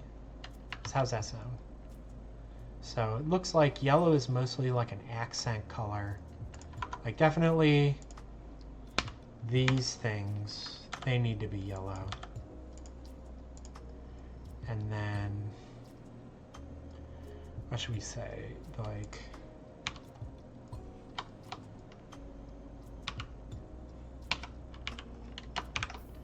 these should probably be yellow.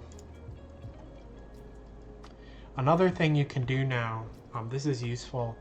When you press, if I press L on this, it selects this whole thing. But you actually see, you can have it stop at certain places, like seams or sharp. So if I do seams, now I can select only stuff that's in the same seam. That's pretty handy.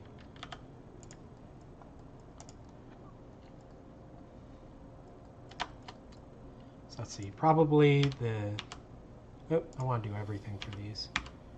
Probably these fingers, they can be yellow.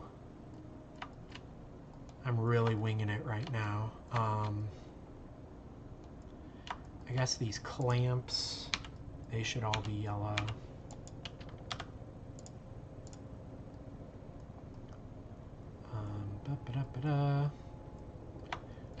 I guess like the tops of things tend to be yellow. This one, I'm just going to be doing painting when I start doing detailing and stuff. For the tubes, I think these things, they should all be metal. So we'll pull you down to metal.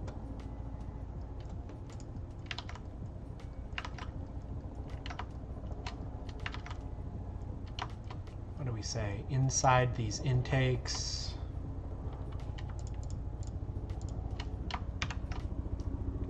Is that like dingy maybe?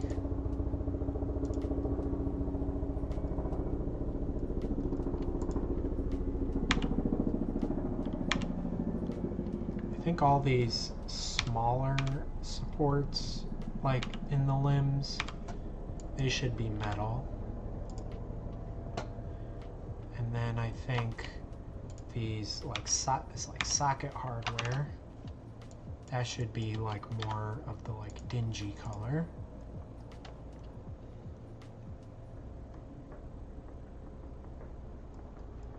Oh, these should be yellow as well.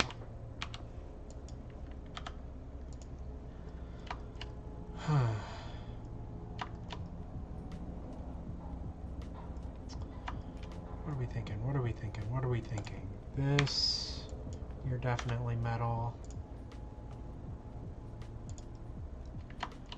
This innermost bit here, you're definitely the dingy color.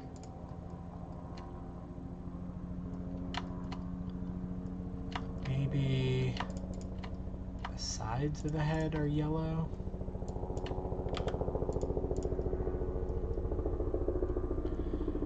Man, I really wasn't thinking about color when I made this.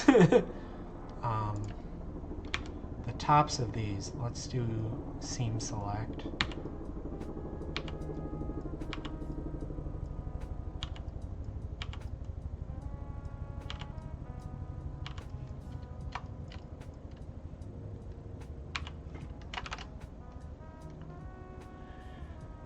Can't go wrong with green. Well, everything was green. I need to figure out what to make yellow or metal or whatever.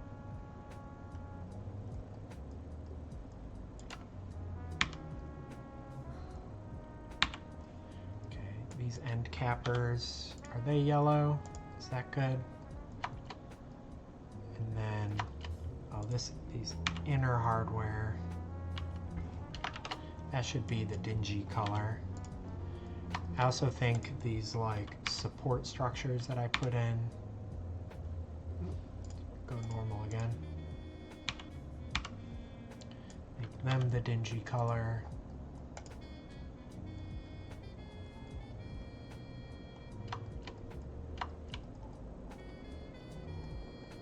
Maybe the whole pauldron is yellow. And like these bits on the end are the dingy color, maybe? I really did not think this through.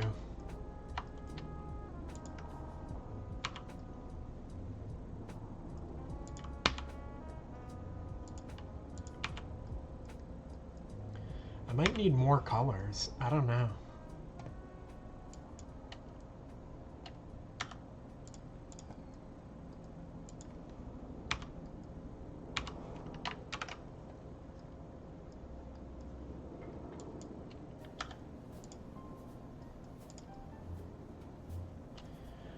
What are we thinking, gang?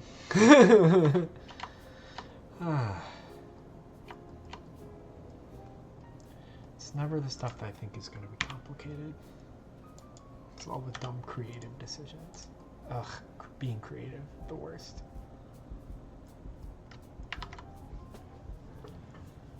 What else have we got?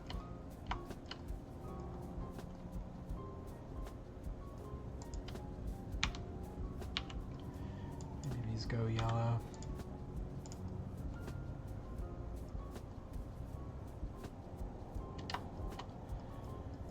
Machine gun bits. Let's see. This should be the dingy color. This should be the metal color. I'll make all the barrels metal. And I'll make all these supports the dingy metal. Maybe this is... Oh, what did I do? Oh,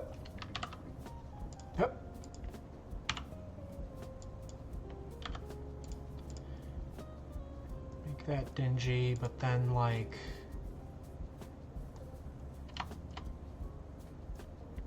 put like a yellow trim on it.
Just assigning colors, seeing how I feel about it.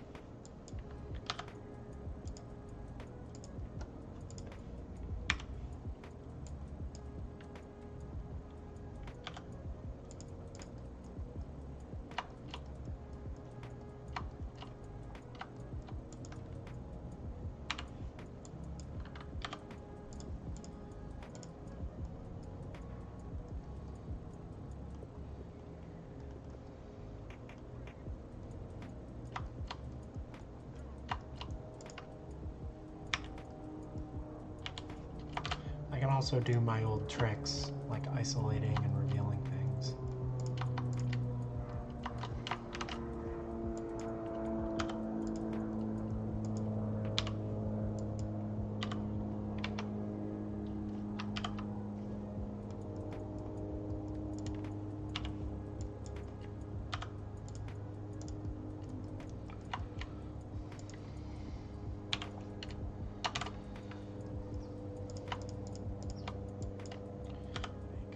The dingy color.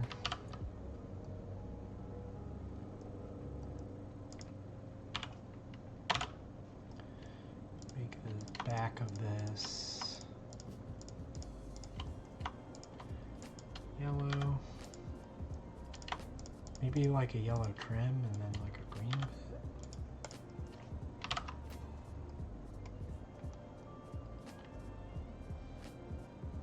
No, I think that was better just yellow.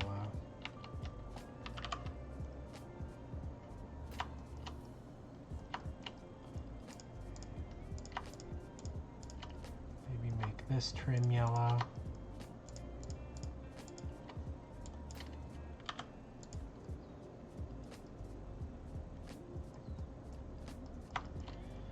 And maybe also bottom surface of this, like the dingy color.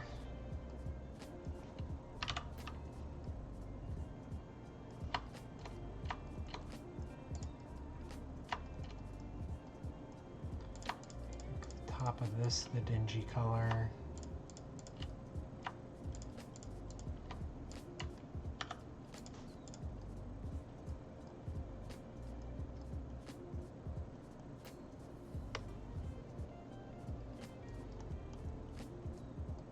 Actually, I think,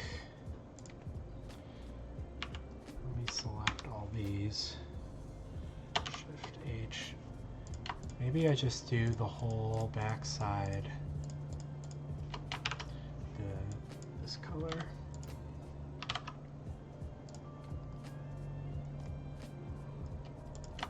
Grab these two.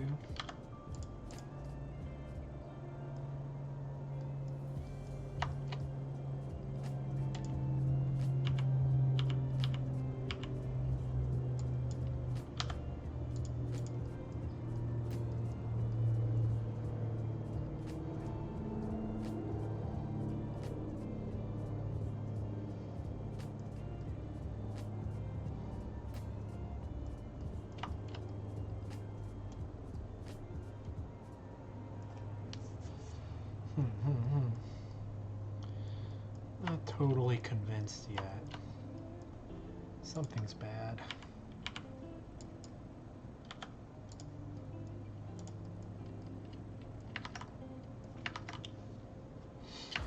Okay, I do think I want to have like I do think I want to have like a glowing red or a glowing orange. So like let's add that. So I've been making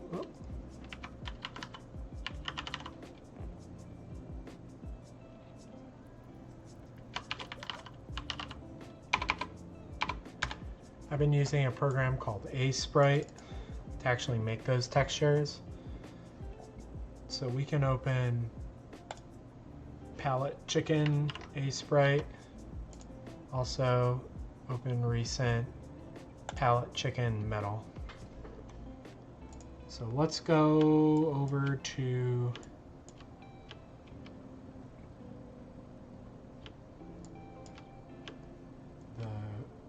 what did I do? Show me the grid. Why can't I see the grid? And why is this all green in the background?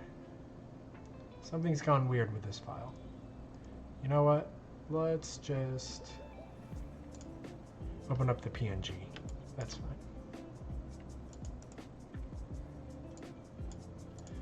So let's add a new color to our palette.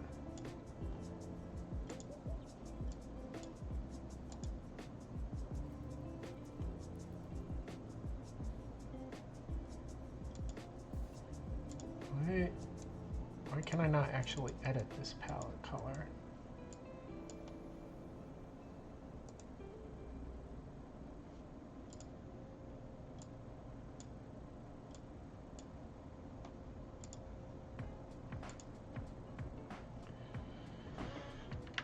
Okay, that's so weird. But I've like forgotten how to use Sprite. There we go. We've added this color to the palette. Now I'm just going to put it over here. So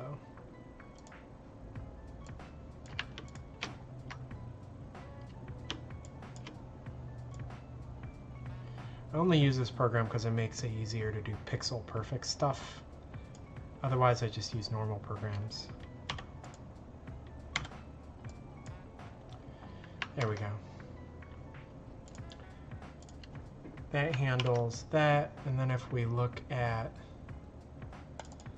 so this one basically like we want like red is roughness, green is metallic, so we want like maximum roughness, middle metallic, and then blue is emissive, so we want maximum, so we want like this purple color. Bada bing, add that. And then I'm basically just going to fill in, in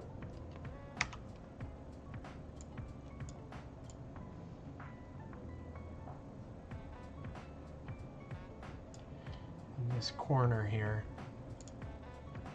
How big is that in this one? 214, 15.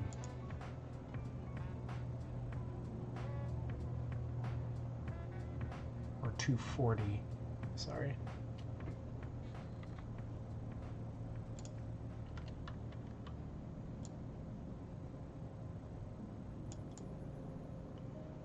Oh my goodness. This is not great content. Here we go. So 240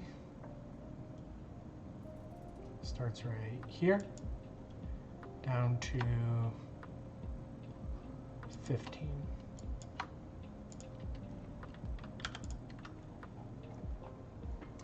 So now this upper right hand corner is going to be glowing orange. So we can come back in here, you Alt R to reload a texture. Now you see we've got that orange there. We can make sure, yeah, blue is emissive. Actually, blue should just be the emissive strength. The color is just whatever's in the color palette. That's what we actually want. So now, not texture painting, UV editing. I can grab these. I can pull them over here.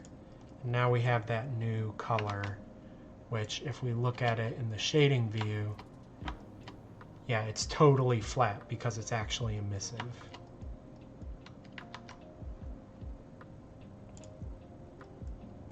Let's put that inside of these things as well. Well, first, let's make this totally dingy inside, and then replace these with that new emissive color. And then let's have these be topped with yellow, just like the main thingamaboobers are.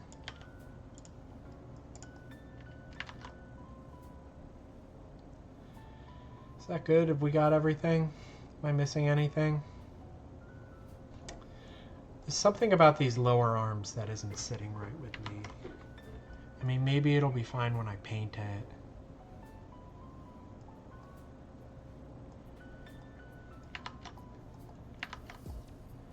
Do you like how this looks? Is this fine? I don't know, I'm feeling weirdly uncertain.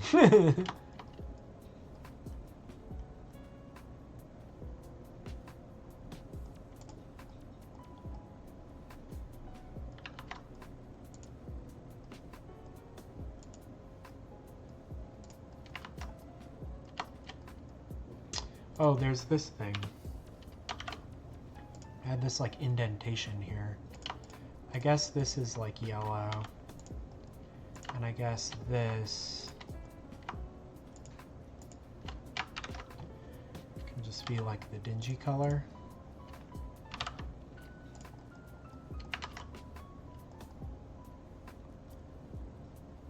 Do we like that? Or do we just want... We just want this whole thing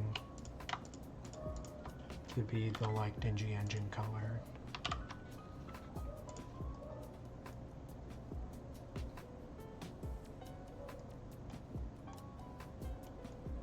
Oh, definitely want the bottom to be the dingy engine color. Don't forget about that. As well as the back of this shield.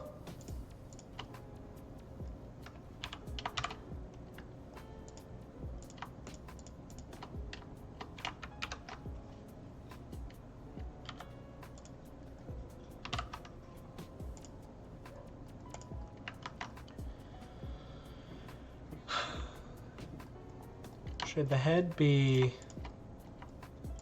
green on the sides and yellow on top instead?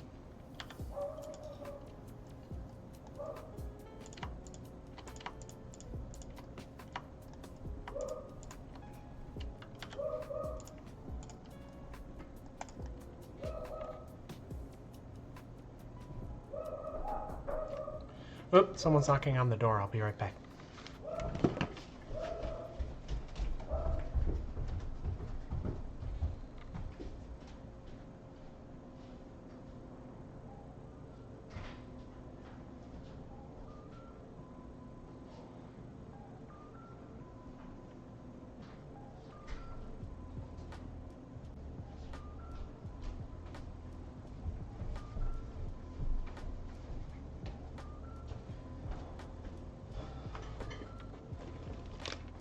Just a package.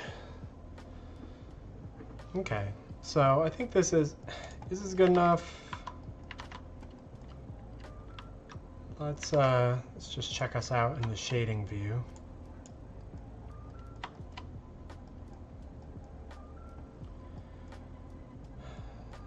I think yellow front is maybe not great.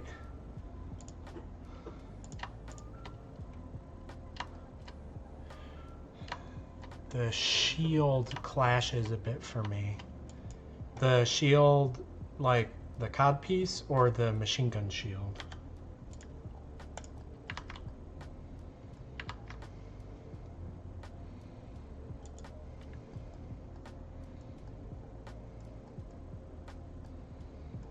Yeah, I don't like those pieces. Let's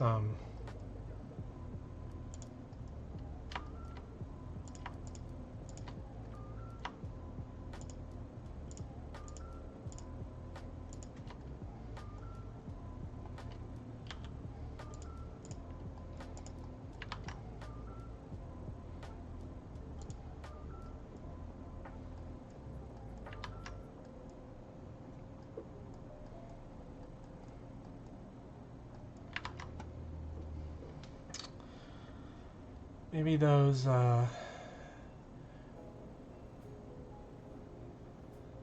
let's see. Maybe these guys can just glow.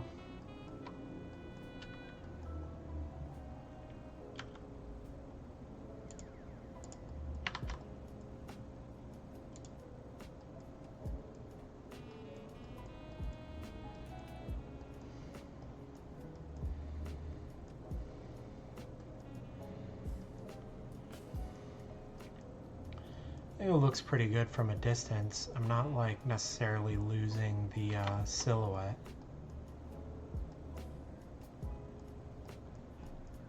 Maybe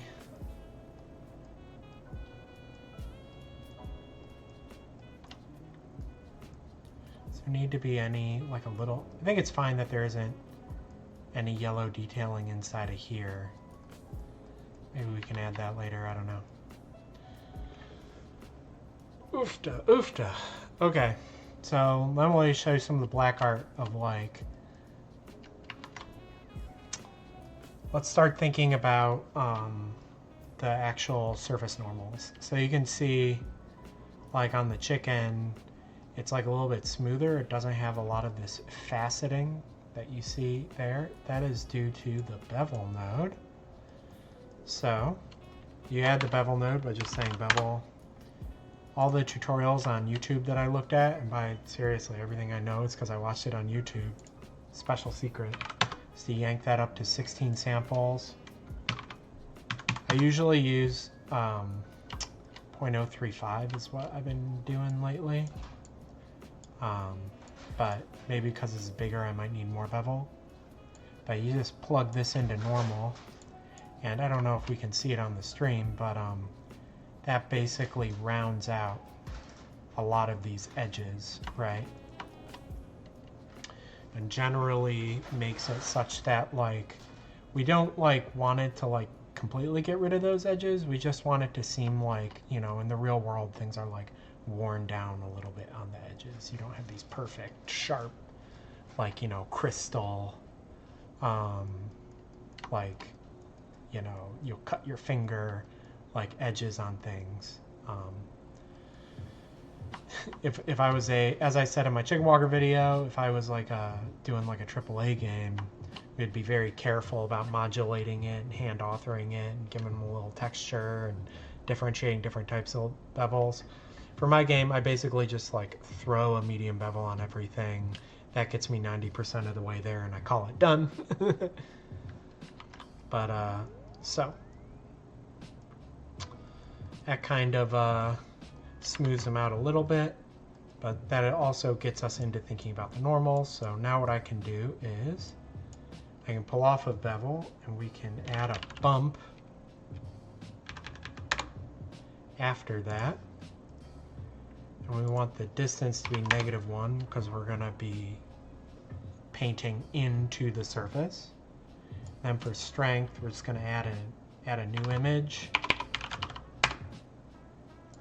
And this is going to be brand new. We're going to call it Ingred Bump. We'll make it 4K. For bump maps, you want to click this 64-bit float. I also want it to be black by default. We'll leave the alpha at 1. This is just a black and white image. But 32-bit float, it's important. You want more than like 8 bits of precision when you're authoring a normal map. So we say new image, we highlight it here, we go to the texture paint view, we look back in our simple vig, and now this is black, but this is actually the Ingred bump map. Before we do anything, this is really annoying, but like Blender loves to like delete your textures that aren't saved to files. So before I even paint anything, I want to just save this paint Ingred bump. That was just Alt S when your mouse is over the texture view to save a texture to a file. This color scheme is pretty nice like this. Thanks. I kind of just tried to think about the yellow as if like snow had fallen on it, what are all the places that would get hit by snow, and I colored that yellow.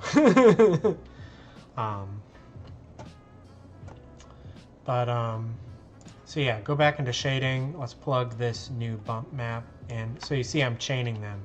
Bevel gets plugged into bump. There's a bump map that's going to be pushing into the surface, and then that's plugged into normal. Normal is like the direction that the surface is facing. Like industrial waste snow? Maybe. So now we can go into texture paint mode, and I'll show you basically what's up. And let me hide the chicken rig for now. What we can do, and let me move stuff around on my desk a bit so that I can actually paint. Just here, I guess I'll show you my setup. I've got like a, it's got like a, you can see, like a Cintiq. This is the cheapest possible. This is better than a tablet, but the worst possible display. I'm actually kind of annoyed. The Cintiq display colors aren't as good as I would like them. But basically, we're going to come in here. Let's go to dots for now. Let's find somewhere I can zoom in on. Like maybe here, make sure I've got, yep, mirroring is on. So let's say I wanted to add little details.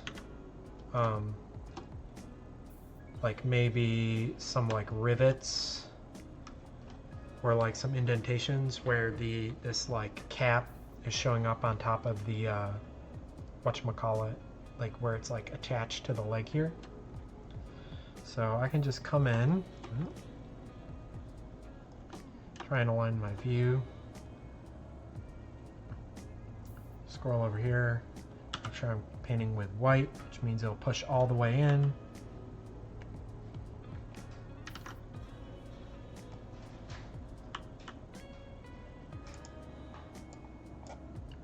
Why are we not painting?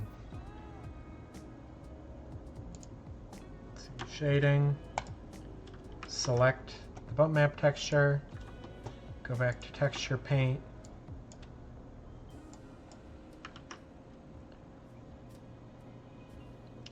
Everything is selected.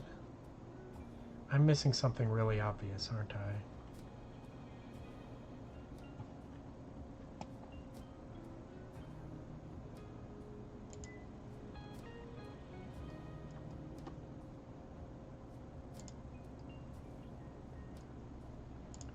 Here, let's just use the normal map as the color. Oh, there it is. I was painting. Okay, weird. So let's erase this.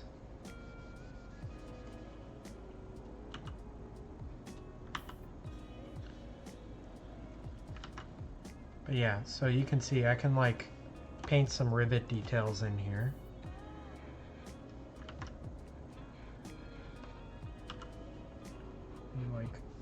Make them little rings. But then when we go back to our shader graph and we render this way, am I just not in the right render mode to see these, or something's quite wrong? Let's go back, let's see. Oh, I have this plugged into strength. I wanted to plug it into height. There we go. Now, there we go. you see it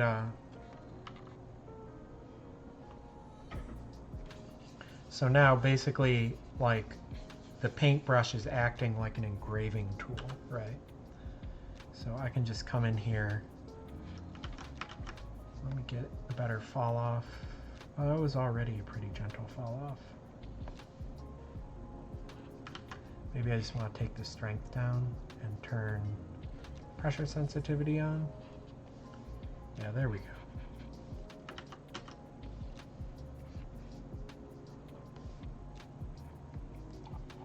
Yeah, so now you see we can go in and we can paint in these little details. I actually made that way too close to the edge.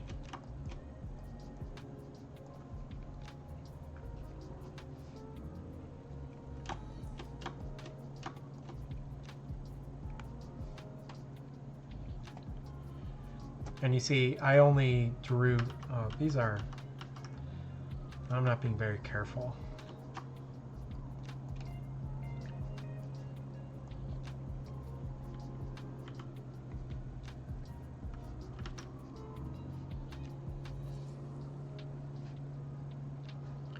So you can see, even though I only drew 4 rivets here, it did 8 rivets because it's already mirrored to the other side.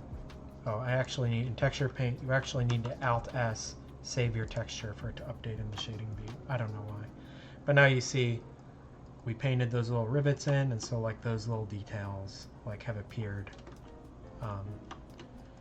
So I'll just go back to texture paint mode. We can like look at the other side of this. We can add some little rivets over here.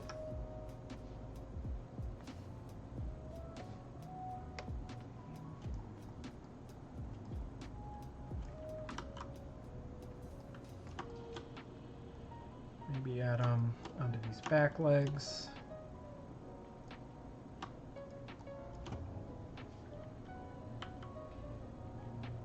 Make my brush a little smaller. Just kind of eyeballing it.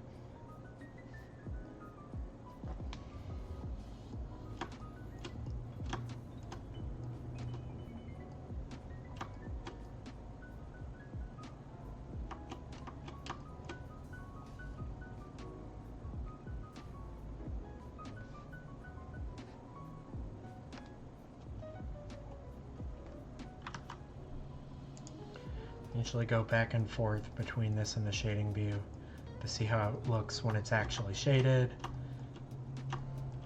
I don't think in game you're ever going to be this close, but it still looks fine even when you're that close.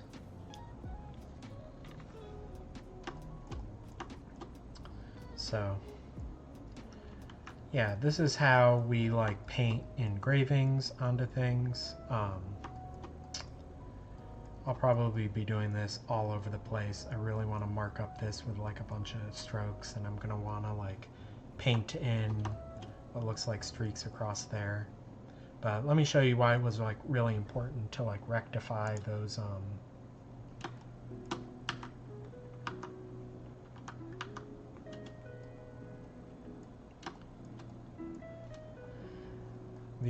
whatchamacallit,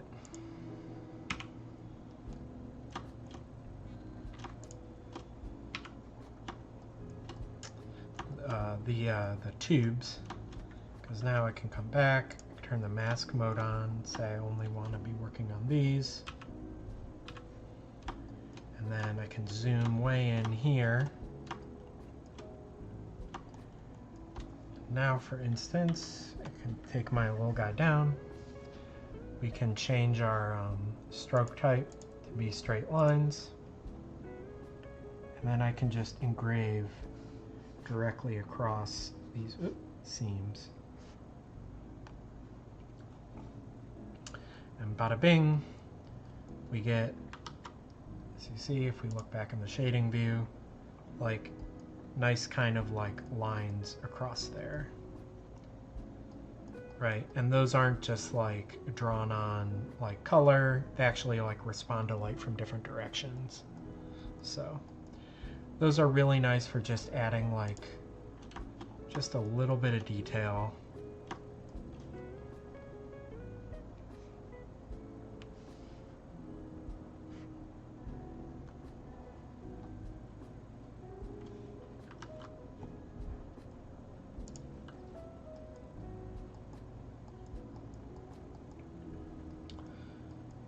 So I think also this thing, oh, did I rectify this when we were doing stuff?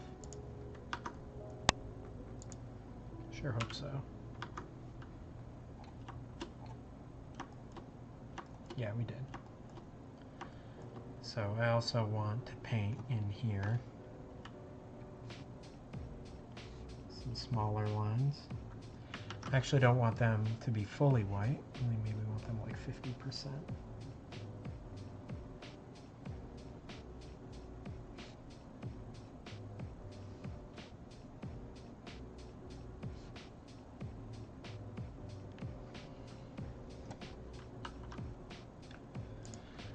Go back to shading. That adds like a little bit of detailing. Just like a little bit of ribbing on there. So I won't bore y'all with like going through and like completely painting everything, especially since like engraving is like important, but it's just like one step in this process. Like all of these like pieces, I'm gonna do either like, you know, rivets or like little sort of diagonal indicators or all the little things that make things seem science fiction-y, right? Probably like crosses on the on these kind of joints. And actually, now that I'm looking at it, let's go back here. Let's look back at our palette map. I wonder, should these faces be metal? Is that better? Is that taking some of the yellow off of there?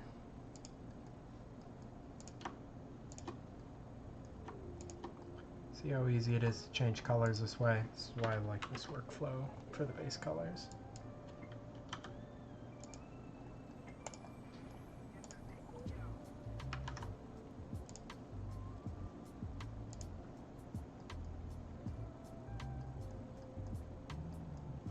I think that's a little better.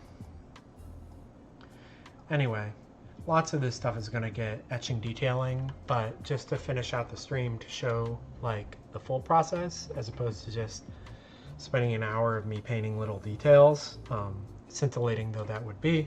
Let me show you, we also paint like a color mask. I sort of showed this on the chicken walker video, but I'll show you how I set it up here. So we're going to add another image.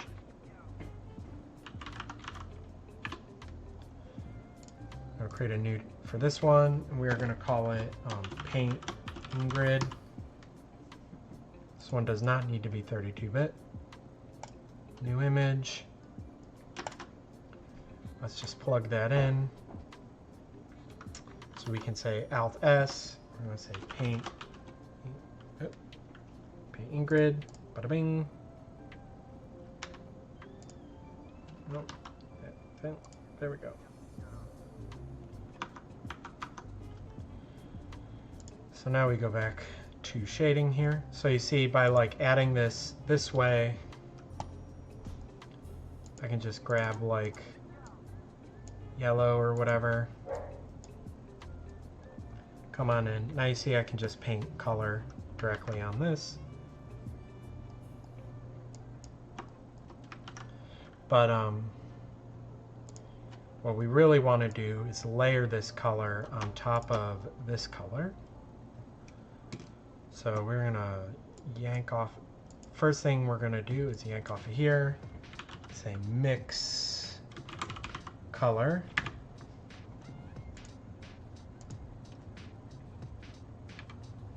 Wait.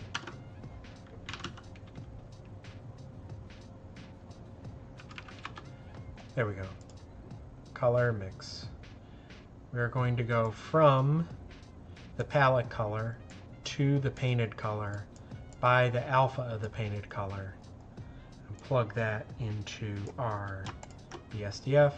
Now you see everything is like basically black now that isn't illuminated, and that is because all of this is black but not alpha. So we want to say erase alpha. We want to turn stroke fall off. Gonna make like a big pen here. gonna do the anchored pen. And here you see I'm just erasing all of that black, and it's revealing the base color. So now, make our pen smaller again, make our fall off nicer again. If I were to say, come in here, select these faces. By selecting the faces, by the way, it masks in the texture paint mode which parts you're painting on, so you don't paint on incorrect faces. But I can zoom in here, right? And use the numpad to make sure that I'm about as close to straight on as possible. And then I actually want to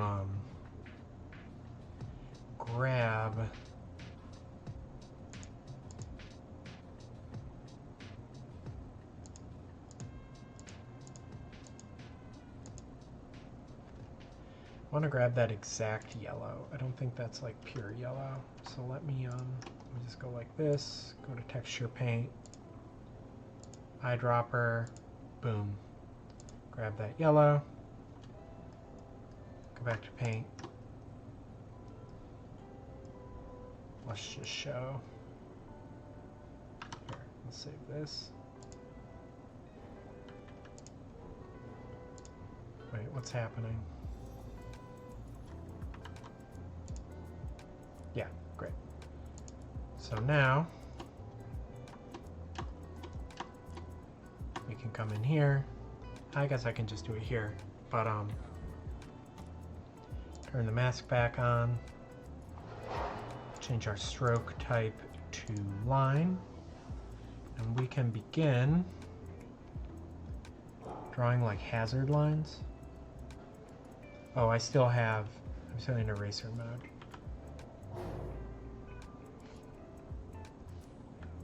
Oh, I still have mirroring on, so it was mirroring it, but you can see now when I draw these lines, what's happening is, you notice on the right here, it is not just putting the color in, but it's like setting the alpha back to 1, which causes it to mix from the palette color to this new painted color, right? So we can go through and we can paint all this. I can even switch between, you know, the normal brush and the eraser brush. Erase alpha, mix.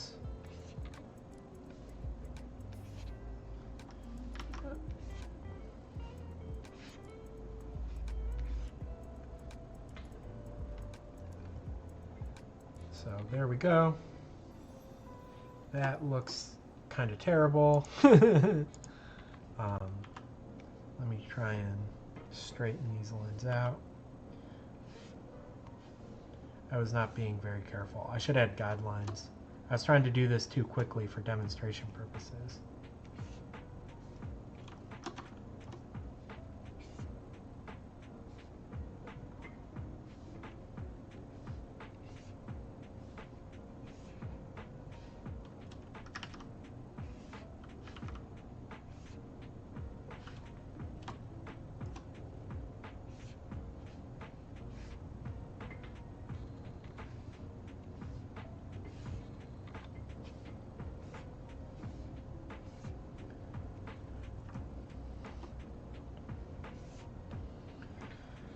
So you look at that, we go back to shading mode, and now you see it's like painted that in.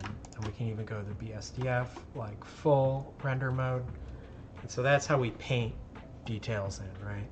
So I'm gonna end up going through and like detail coloring all the places where I don't just want the colors to align to the face, but I actually want to have like painted textures.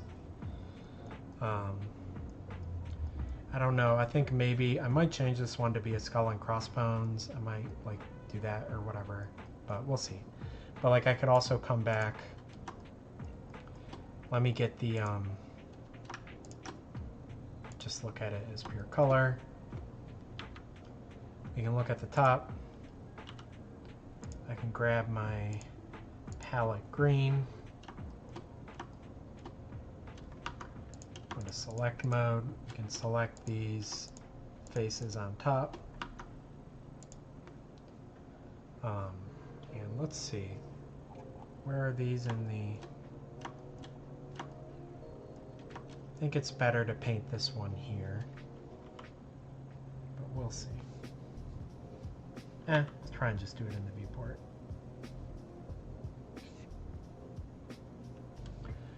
Once again, I'm erasing instead of painting.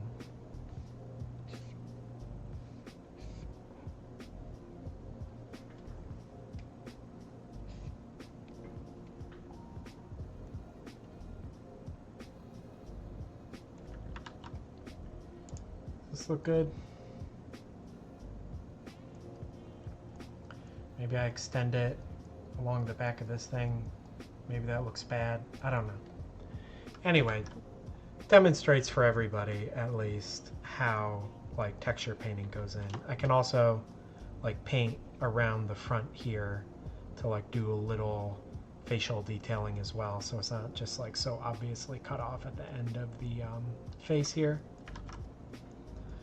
But for now, this is just for demonstration purposes. You can see I can paint engravings. I can paint sort of like colors, like I'm spray painting. And then the last thing that we can do, which I'll show you, just so that we can have the whole pipeline in and maybe even see stuff show up in the game, is I'm gonna show you how I like sort of texture stuff after I've painted it. So if we go over, say, to the crab material, I can grab the scratches, the grunge. Yeah, that's everything. Copy it. We're going to go back to the Ingred material. Can paste that stuff. So what we're going to do here now is, so you can see scratch. There we go. Scratches is like a procedural mask, which just uses triplanar mapping, and it maps a bunch of like world space scratches onto it. We have the edge mask, which also sort of like highlights the edges, the major edges of the character. And then we have this grunge match, which sort of gives us like a color transition from the bottom to the top of the character, right? So, and actually I think I missed something. If I go back to crab, yeah, there's this hue saturation value node. So let's go through individually what all these things are going to do. Copied the wrong thing. How did that happen? Hue saturation value, copy. Ingred material, paste. Great. Nope, don't link in there. Okay, well that is where I want you to link, but whatever. So basically all of this grungification is going to drive this hue saturation value change, right? So you can see I've got the color transition from the top to the bottom, we've got the scratches, we've got the grunge. That's all being plugged into a hue saturation value node. So something weird is happening here. This is like an insane color that it's actually producing.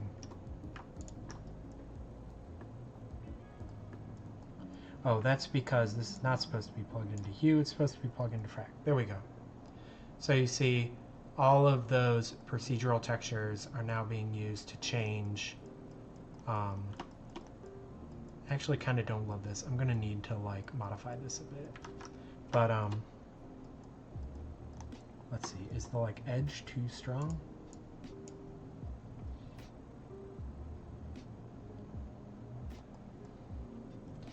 Oh, it's this distance. Oh, whatever. I'll look into that later. But you can see it basically like modulates the palette and the painted colors to add all this like texture and additional detail based on like bottom to top edges and like scratching and wear. And then additionally, those scratches have like a normal mask as well. So in between, so after our bevel, but before our bump node,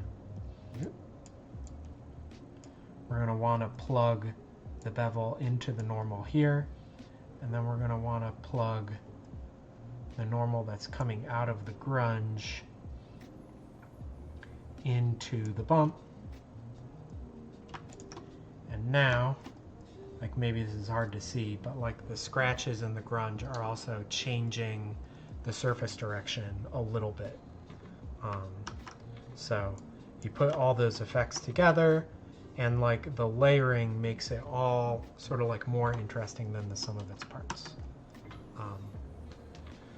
So I think right now we're at like 2.5 hours. I like kind of need to bounce before 3. And I'm mostly just going to be spending the rest of the day painting, which is not very interesting because once I start painting, I stop talking. But like just to show you what it's like to go from this step into the game engine, I'm going to export everything so that we can actually see it in game. So first things first, I need to select the Ingred rig collection, and I say export FBX. FBX stands for Maya Motion Builder files. They're like, this is basically just like, you know, you don't put PNGs up on the, or you don't put Photoshop files up on a website. You put like PNGs or JPEGs. It's the same sort of thing. We're just like baking out all the complicated Blender data into very simple 3D data that the game engine knows how to import. So we'll call this Ingred. Oop, got caps lock on for some reason. Ingred 01. We want to export the active collection. We want to export the armature. We want to export the geometry. I'm going to say triangulate faces, just so that it looks in engine the same way that it looks in Blender. Done, exported. The next thing we want to do is select this character, and then I have this baking panel. So we are actually going to bake out the color, the metallic, the DirectX normals, not the OpenGL normals, and the emissive channels. And I'm only going to export these as 2K textures, but we say bake PBR maps. And now hopefully my stream doesn't die because it's about to start slamming my CPU, as it's basically pre-rendering out all of these procedural effects that we had. And I don't know what happened there, but apparently got yanked somewhere else. Oh, it was doing something special for the emission. But so now we have all that stuff exported. Let me actually open the game engine. So I have the source code off screen.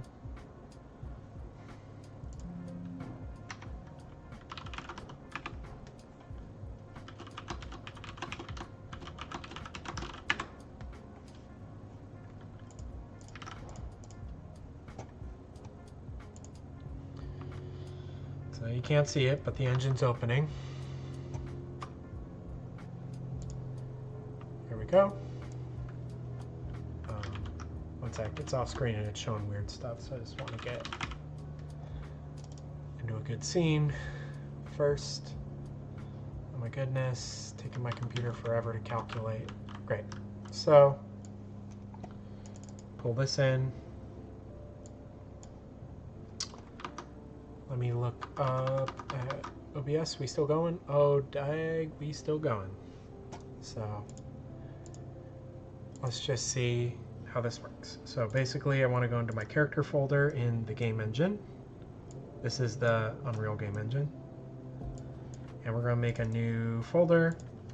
It's going to be enemy Ingred. Right click, going to say import.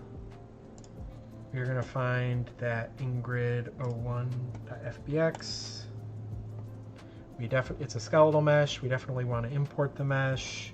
We definitely want to convert the units. So let's just say import. Bada bing. So here is Ingred imported into the game engine.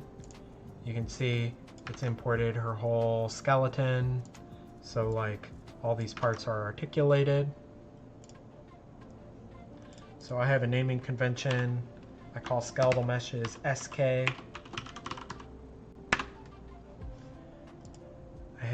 I call the ragdoll, the like collision assets, Fizz.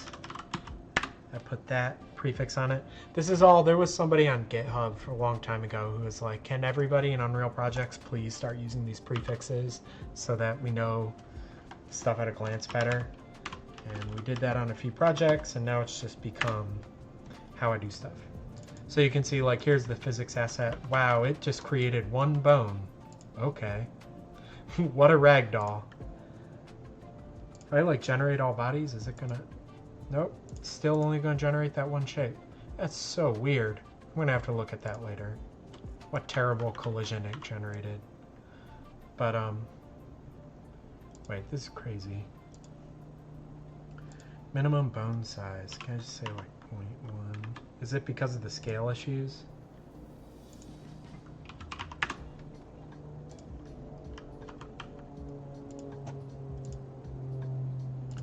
Show all bones.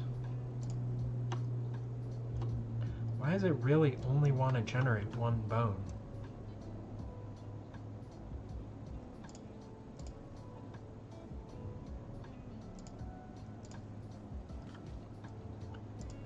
Insane. What is doing? It does not want to create a ragdoll for this guy. I thought that'd be funny to show everyone showing it falling apart.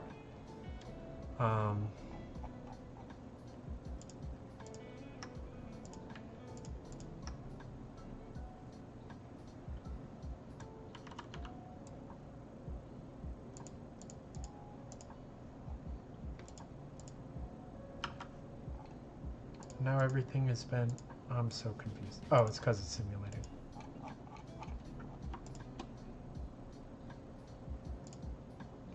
It does not want to generate. I'm so confused.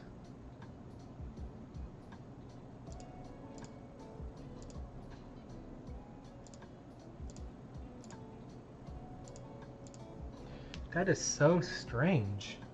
I don't get this at all.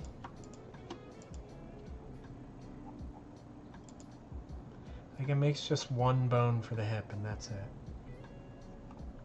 Like we did like back leg. Like this front flap, I can't like... Okay, I can select individual bones. Now I've got a dangling front flap. Here, let me do this for like a leg.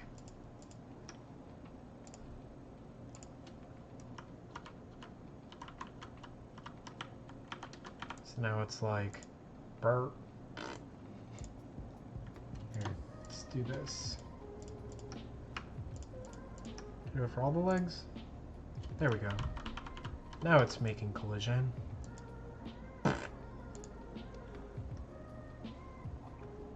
What else have we got? We can do the torso. We can do the neck. We can do upper arm, lower arm. Upper arm, lower arm. Shoulder A, shoulder A. Nah, it totally falls apart now. Great. Love it. Look at this dork. Cool. So now, let's also import all those textures. So I have this textures folder here. Now you can see Ingrid body, Ingrid emission, Ingrid metallic, Ingrid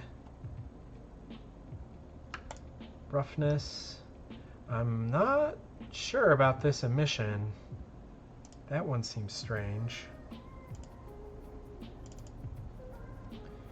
Why is emission just all the colors? That doesn't seem right. Okay, so the emission is just wrong. I'll need to fix that manually, but I'll just delete that for now. But a little bit of like inside baseball. for the roughness and the metallic map, you want to turn sRGB off because those are actually linear.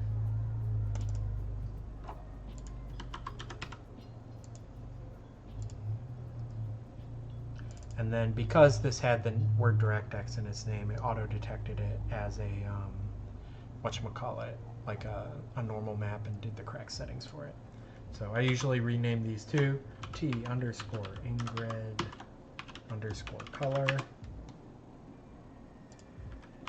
T_Ingred _metal, T_Ingred _normal,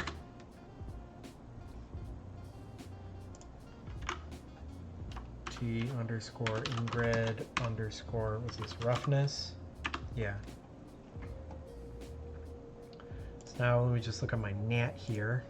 I'll like copy its material. Instance. We'll rename that MI for material instance Ingred. Open this up. So the color is now going to be Ingred color. Metal is going to be Ingred metal. The normal is going to be Ingred normal. And the roughness is going to be Ingred rough.